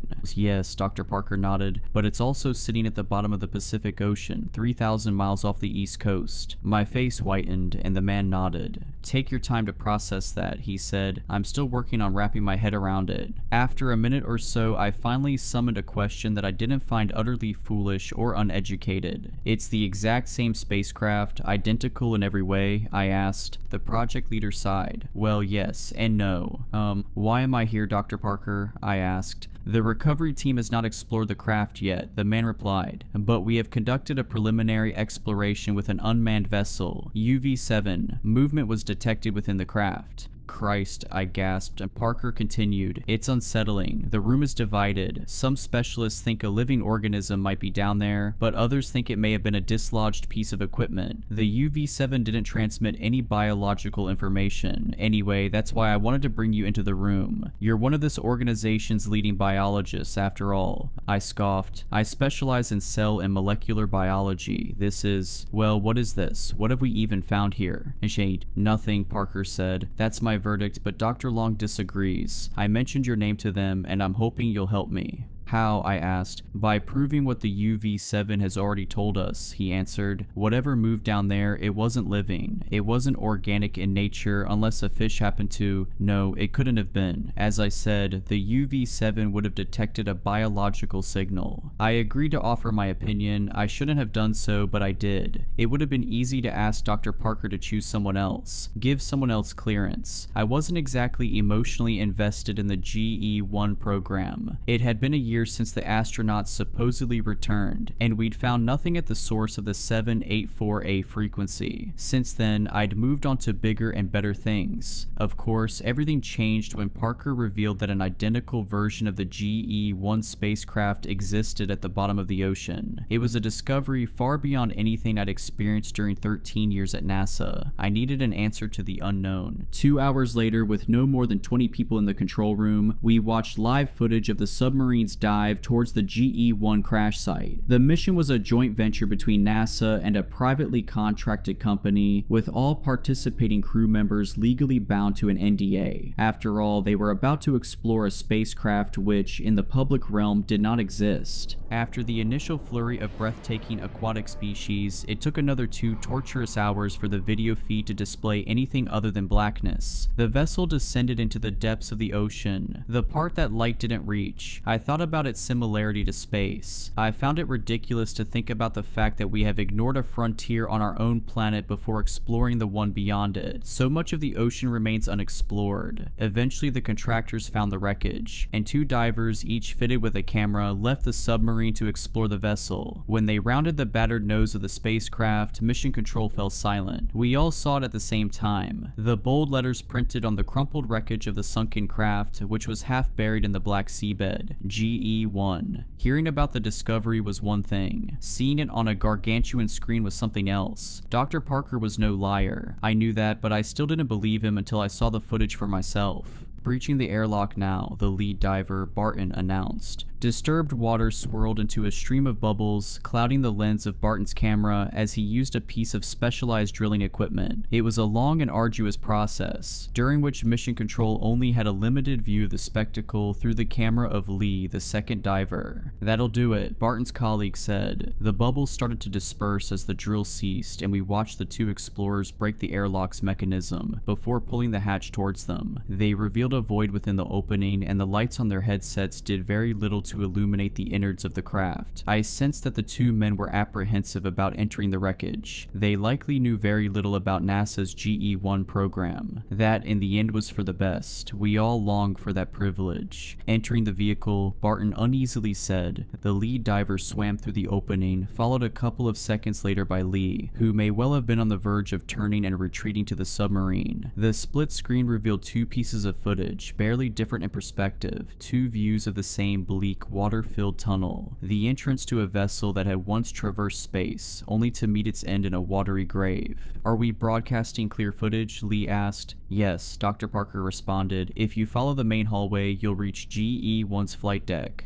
"Not seeing any obstructions," Barton said. "Should be manageable." The pair continued to swim through the hallway of the craft, which, as Barton had noted, was remarkably intact. None of the carnage and chaos we'd expected to find. Then again, we shouldn't have been surprised. There were minimal tears in the exterior of the craft. Given the level of investment placed into developing a vessel far beyond mankind's perceived capabilities, it seemed plausible that the craft had mostly survived both a dangerous re-entry and a high-speed collision with the water. What did not seem plausible was Parker's explanation that we were looking at a carbon copy of an existing spacecraft, one which I'd watched land on Earth a year earlier. I had no reason to believe that everybody in the room had to be lying to me, but something in my brain refused to compute such an impossibility. I wouldn't have ever believed Dr. Parker, even if I'd gone to the hangar and physically seen the craft in person before swimming to the bottom of the ocean to view its twin. Even after everything I've seen, I still try hard not to believe any of it. "Oh, Jesus," Barton cried. It only took a second for the camera to reveal what the diver had seen, the hellish scene that had sparked such a haunted response, and I unleashed a similar yelp of terror. We all recoiled fearfully. In fact, I suppose none of us had hypothesized what we might find in the wreckage, even when the debate about movement and biological signatures had raged. There was no joyous hysteria. This was not like those early days of the GE-1 project. Nobody seemed exuberant to find 3 floating spacesuits at the front of the spacecraft. Spacesuits that were not empty. Spacesuits that were surprisingly intact. It had taken roughly a day or so since the GE-1 crash for the divers to breach the vessel. 24 hours for the bodies to decompose underwater. The skin of each astronaut was discolored and wounded with haunting, razor-thin gashes, but their gaunt faces were unmistakable. The 2 men and 1 woman, each wearing a scream to the grave, were the 3 astronauts who had returned to Earth 1 year earlier. Worst of all was the corpse of Commander Tim Irwin. The upper half of his helmet and the head within had been cleanly severed above his gaping mouth. That explained the rotten nature of his remaining lower half, in comparison to Diane's and Olsen, who were each encased in a suit without oxygen. The ship's oxygen would have lasted at least a month or so, resulting in partial decay of Irwin's remaining face, exposed by the savagely sawn helmet. The lower half of his face bore holes in the cheeks, revealing teeth behind. One scientist murmured that the 3 scientists scientists may have died long before impact. Within a sealed spacesuit lacking oxygen, the decomposition process would be slowed. Of course, that only raised more terrified questions. One in particular played on my mind. Why were the astronauts wearing suits inside the spacecraft? A technical engineer gave a probable explanation for the ship's return. The GE-1 was programmed with a homing initiative. In the event of life loss or 24 hours without manual piloting, the craft's motherboard was programmed to assume automatic control of GE-1 and steer it back to Earth. The re-entry might have failed because the ship was damaged. That might also explain why we didn't receive a signal from its transmitter. Honestly, it's a miracle that the GE-1 made it back to Earth at all, the engineer said. We'll know more when we look at the ship's log, another engineer added. Dr. Parker sighed. Barton, we have to get out of here, Lee yelled, shouting over Dr. Parker. I didn't sign up for this. Look, we did the dive. You've seen what you needed to see.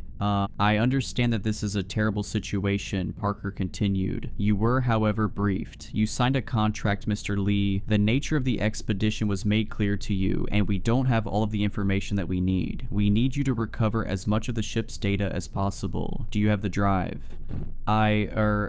Yes, Barton murmured, dazed by the 3 floating corpses. Right, Parker replied. You should see the socket on the right-hand side. The lead diver swam towards the main console, searching anxiously with the navigational assistance of every expert in the room. When he finally inserted the drive into the designated socket, a red light flickered beside it. What does that mean? Barton asked. You were right, Ian, one of the technical engineers said to his colleague. It's not good, Mr. Barton. It means that some of the ship's log files are corrupted. All of them? Dr. Parker asked. The engineer rubbed his chin. Well, if there'd been no light at all, this would have been a lost cause. So there's still hope. It'll be the water damage. No doubt about that. Just leave the drive in the socket, Mr. Barton. Let it run. When the light turns off, that means the data transfer has finished. Meanwhile, Lee was scanning the ship with equipment for detecting organic matter. I was standing by, waiting for the diver's device to detect some sign of life, something that would warrant me being in the room. But there was nothing. Not even any sign of the movement that the UV-7 had detected. I was the uncomfortable biologist in the corner, only there, it seemed, to endure the horror alongside everyone else. Something that did intrigue Mission Control, however, was Lee's discovery of floating glass shards in Danes' laboratory. Most people wouldn't pay attention to suspended glass fragments in an underwater wreckage. The divers certainly didn't understand the commotion from the scientists, and neither did I, but Lee indulged Dr. Parker when he was instructed to collect a sample. It's just broken glass, I naively thought, frowning. 10 minutes later, when the data transfer completed, Barton recovered the drive, and the 2 divers were beyond happy to receive the go-ahead from Dr. Parker to leave the site. The men returned to the submarine, the transmission ended, and everybody in the control room dispersed. I didn't sleep that night, of course. No sane person would manage a good night's sleep after such an awful discovery. When I went into work that morning, I hadn't expected to see video footage of 3 dead astronauts. More terrifying than that, I hadn't expected to see footage of 3 corpses who I'd seen return to Earth, alive and well. Earl, Dr. Parker half barked. I was sitting in my office, boring into the wall with a 1,000-yard stare. It took the man 3 attempts to catch my attention. Using my first name had triggered something in my brain, taken me out of myself for a moment, reminded me that this was all real. No matter how hard I tried to dissociate and detach myself, I was excruciatingly intertwined with the horror. Dr. Parker, I replied, unable to say anything else. I'm afraid I have to ask you once again to come with me, the man said, seeming far paler than usual. We just reviewed the data from the GE-1 wreckage. What did you find? I whispered, voice breaking.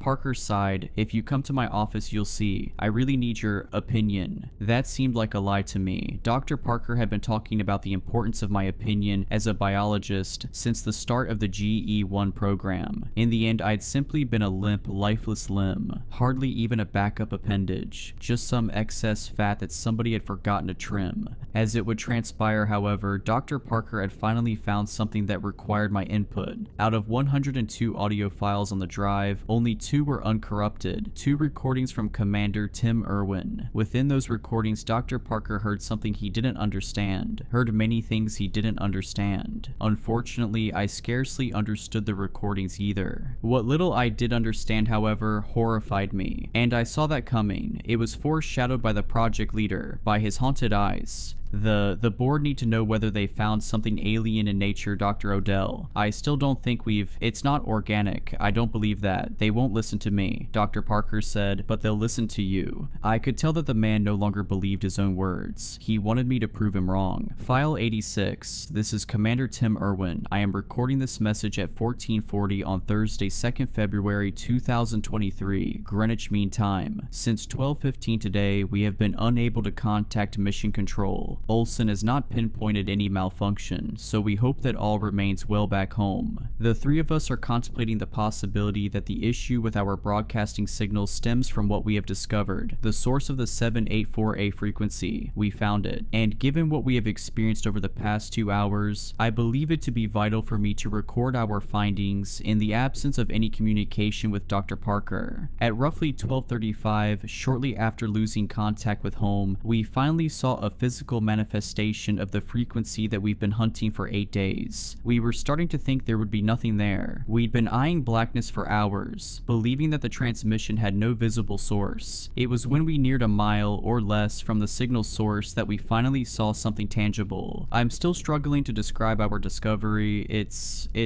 Well, at first we didn't know how to put it into words. Now, however, I suppose I'd say that we were pursuing an ever-moving belt of glass shards. Yes, glass shards. You heard me correctly. Thousands of small, glass-like fragments hurtling through the cosmos. Jagged pieces of some unknown material. No sign of biological life, no sign of foreign technology. Just a near-transparent substance with no technological or organic nature, somehow transmitting the 784A frequency. That revelation might disappoint some people back home, those hoping for signs of alien life. Still, I know that Dr. Parker and other minds behind this mission will be extremely fascinated by this discovery. At 12:55, after a brief preparation period, we used the B-1 craft to retrieve a sample of glass from the moving belt. I understand that, though we were cleared to use the equipment without approval, Dr. Parker may be a little disheartened. I know he wanted to experience this with us. I just hope he'll understand. We didn't want to wait for the line of communication to reopen. After all, we didn't know whether we'd have another opportunity. We had no way of knowing how the mysterious belt of glass would react to our presence, even though GE-1 still wasn't picking up organic or electronic signatures. Diane keeps talking about the possibility of something sentient lurking in the shards. Until we detect something organic, I doubt that. The belt was and still is moving at a rather glacial pace of roughly 6,000 miles per hour. We will have no trouble pursuing it in the GE-1. As I speak, we are trundling alongside the glass stream at a crawl. It stretches for hundreds of miles. Who knows how many shards are contained within the stream? With regards to recovering glass pieces from the belt, the B-1 craft suffered catastrophic damage, which intrigued us. No form of glass on Earth would be powerful enough, even at such a speed, to tear through the B-1's reinforced hull. That only confirmed what we already knew. This isn't glass, it isn't anything we understand. Upon realizing that, we knew we had to retrieve a sample. Regardless of the damage to B-1, the small craft only managed to collect a meager handful of passing shards, but that was enough. We didn't want to push our luck, so we brought it back within a matter of minutes. I'll send over the data logs as soon as the communication is fixed. You'll see what I mean. The miniature vessel was almost obliterated by the belt, and we didn't want to lose an opportunity to claim at least something. At 13:20, Dr. Gianna Dianis examined the 7 shards, recovered by the B-1 craft, in her laboratory. She instructed Olsen and I to wear protective gear before joining her, as she had no idea exactly what we'd found. We giddily watched Diane's conduct her tests. She was giddy too, in all honesty, though she attempted to maintain a professional composure. We're aware, whatever we've retrieved, that it is unlike anything humanity has seen before. Dr. Diane's confirmed around 1420 what we'd seen in GE-1's data. The shards do not contain organic matter. Each piece is composed of a raw material not present on Earth or any other planet we've ever explored. Shortly before I started this recording, however, Olsen became a little jittery. He told Diane and me that he saw one of the shards enlarge, or at least move in some form. It was likely a trick of the lighting, of course. Diane took him seriously, but she found no evidence of any change in the material. I suggested that moving forwards we set up cameras to record the laboratory. Diane and Olsen agreed. That'll ensure we don't miss anything. I'll send everything to Mission Control as soon as Olsen has figured out how to fix the transmitter, though he assures me that it remains unbroken. Bizarre. Anyway, interference from the 784A frequency seems to be the most likely explanation information, but we're still unsure. I will continue to log daily updates. For now, the three of us need to get some rest. It's been a historic day, but we're shattered. None of us have slept in over a day. This is Commander Tim Irwin, audio file 86, terminating recording at 1450. I need you to brace yourself, Dr. Parker said. I snapped back into reality, having been fully immersed in the wonder of the crew's discovery, much like Commander Irwin. I'd almost forgotten the gravity of the situation, forgotten the terror that NASA had found at the bottom of the Pacific Ocean. Brace myself for what? The next audio file? I asked. Dr. Parker nodded. We just listened to 86. The only other uncorrupted recording is 99. So, we're missing 12 files in between those, I asked. Yes, he answered, and 3 files after 99. The board doesn't care about the first 85 audio files, the ones before we lost contact with GE-1, meaningless updates that would likely mirror whatever Commander Irwin was telling Mission Control on a daily basis. But the audio recordings from 86 to 102 detail whatever happened after the vessel went dark. Those are, perhaps, the most valuable pieces of data this organization currently possesses.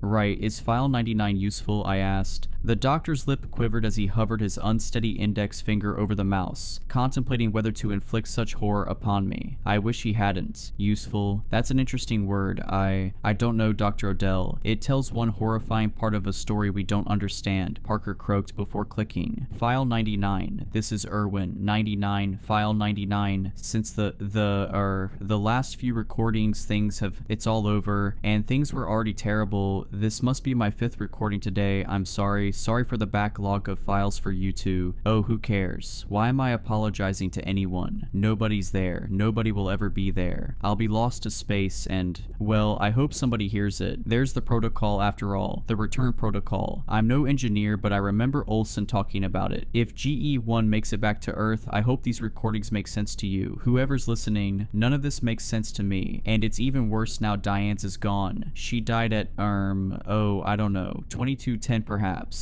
It's Tuesday, 7th February, 2240. I'm the only surviving member of the GE-1 crew. You know how it happened. I just want her family to know that I tried to save her. Oh god. This all started with a reckless endeavor. We should have turned around when we saw the vessel outside the window. It's still there. I'm looking at it now. GE-1, an identical version of our spacecraft, eyeballing me from the belt, impervious to the racing current of glass. You know what? I'd like to amend my statement. We should have turned around as soon as we lost contact with Mission Control. This was written on the wall. Everything about the belt was wrong. We knew it, but we were drooling from our mouths like apes. Olsen's idea was smart. It was smart. It just wasn't enough. We should have thought about B1, thought about how the glass tore through it. Olsen promised, however, that this would be different. The belt was moving so quickly after all. He said the shards weren't as dangerous outside of the belt. We wanted to believe him. Maybe I still want to believe him. After all, I'm wearing my suit, even though I know it didn't save him. And it didn't save Diane's either.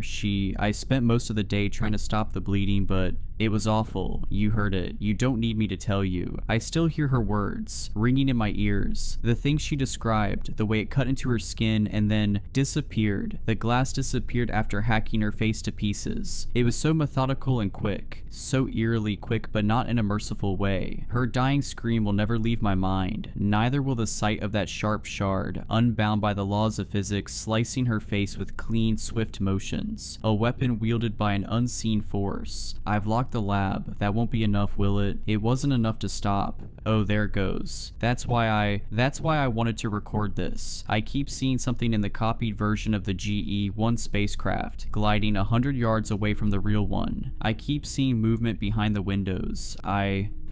Oh God, God, God, God, God. No, there's no God, not in the... I see them so clearly now, but they're dead. Olsen and Diane's are dead. Their bodies are still sitting in the control room. I'm looking at them and they're across the way, surveying me from the flight deck of the copied craft. What is happening? What is this? They won't stop looking at me. They won't stop, and I want to turn around. I want to stop following the belt. I've wanted to abandon the mission for days, but Diane's made a good point. After Olsen passed, she said that we shouldn't head back with the shards on board. hard. We were just too frightened to go near the glass after he died. Without Diane's, I don't see myself solving this. I just have to soldier onwards, keep tracking things, keep moving. I'll record an update tomorrow, but I won't abandon this mission. Not until I talk to somebody from Mission Control. Whatever material we found, I don't think I should come home unless I get rid of it. Wait, do you hear that? That's what I heard before. When it happened to Diane's, when the glass moved, changed into something, I don't know. It looked like liquid, like a thin trail of water with a slight sheen. It crawled across the walls before climbing her suit and somehow slithering beneath the visor. I don't know how it entered, and then it started solidifying. She was running around, screaming, wrestling with her own helmet. Give me a second, I need to check the lab. Yes, there are fewer pieces of glass. That's the other thing. 4. There are only 4 shards. We collected 7 from the belt. There were definitely 7. Then 6 after the mirrored version of the GE-1 craft appeared outside the window. 5 after we found Olsen's body in the airlock. 4 after it took Diane's... Wait, there were 4 after Diane's died. At 22:10, it's 22:43 and I only see 3 shards in there, sitting on her desk, but the door's locked, there's no sign of exit.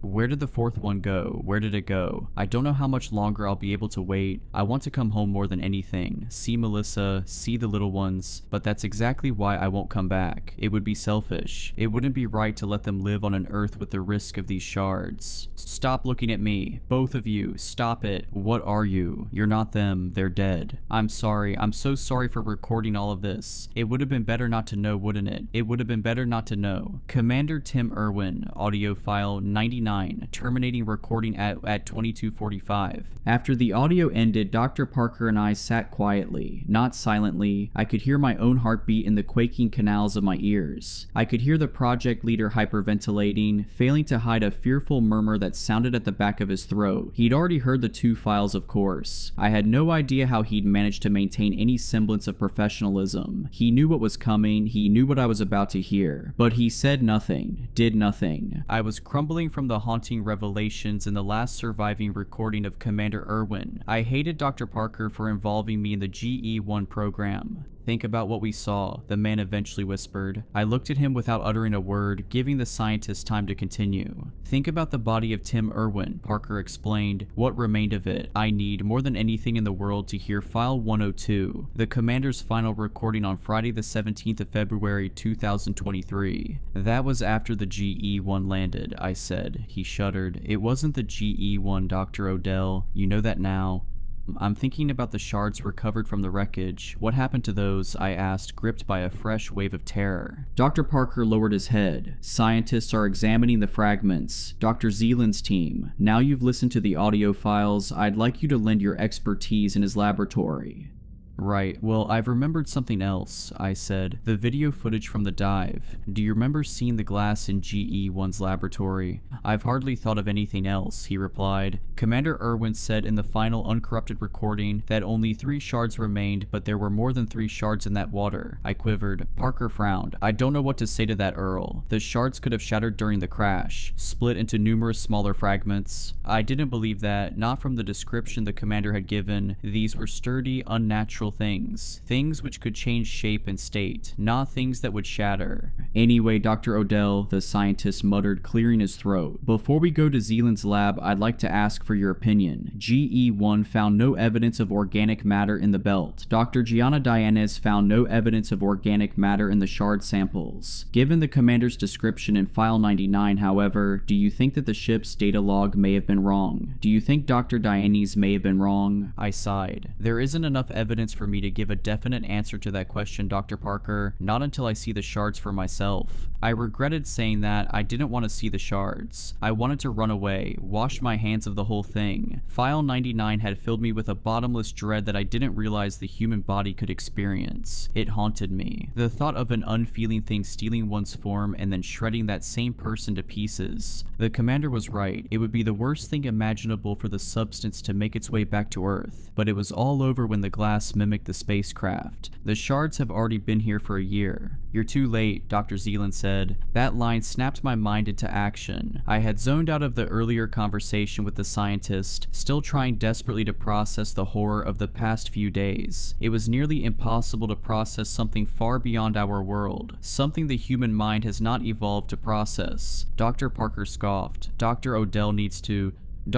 is too late," Zealand interrupted. "We disposed of the shards this morning." "I beg your pardon?" I asked. "The fragments were dangerous. The audio recordings made that abundantly clear. Dr. Long ordered us to destroy the samples," Dr. Zealand said. At that moment, Veronica Riding emerged from the lab, which was being barricaded by Dr. Zealand's hulking form. The sheepish woman was pushing a trolley of black waste bags, and she seemed to be trying to avoid detection. Regardless, hope sparked in my mind, as Veronica was a close friend of mine, not just a colleague. I hoped she would clear up the strangeness of the situation. The idea of NASA discarding such an important historical find seemed unthinkable to me. It was a lovely thought, there's no denying that. I wanted to entertain the possibility of the agency putting mankind's safety before mankind's progression, but I'm not a moron. "Veronica," I called, "is it true?" "What was that, Dr. Odell?" she asked, stopping to face me. My body temperature lowered. As I eyed the face of my dear friend, I felt the shift. I didn't see a physical difference in Veronica's appearance as such. The shift in my fractured mind was more subtle than that. It was a feeling that whisked the contents of my gut. Veronica always called me Earl. If you enjoyed these stories, please consider subscribing and liking this video. Let me know your thoughts of these stories in the comments below. I frequently talk to my viewers there. But anyways, I hope you were creeped out. Just kidding. Stay safe.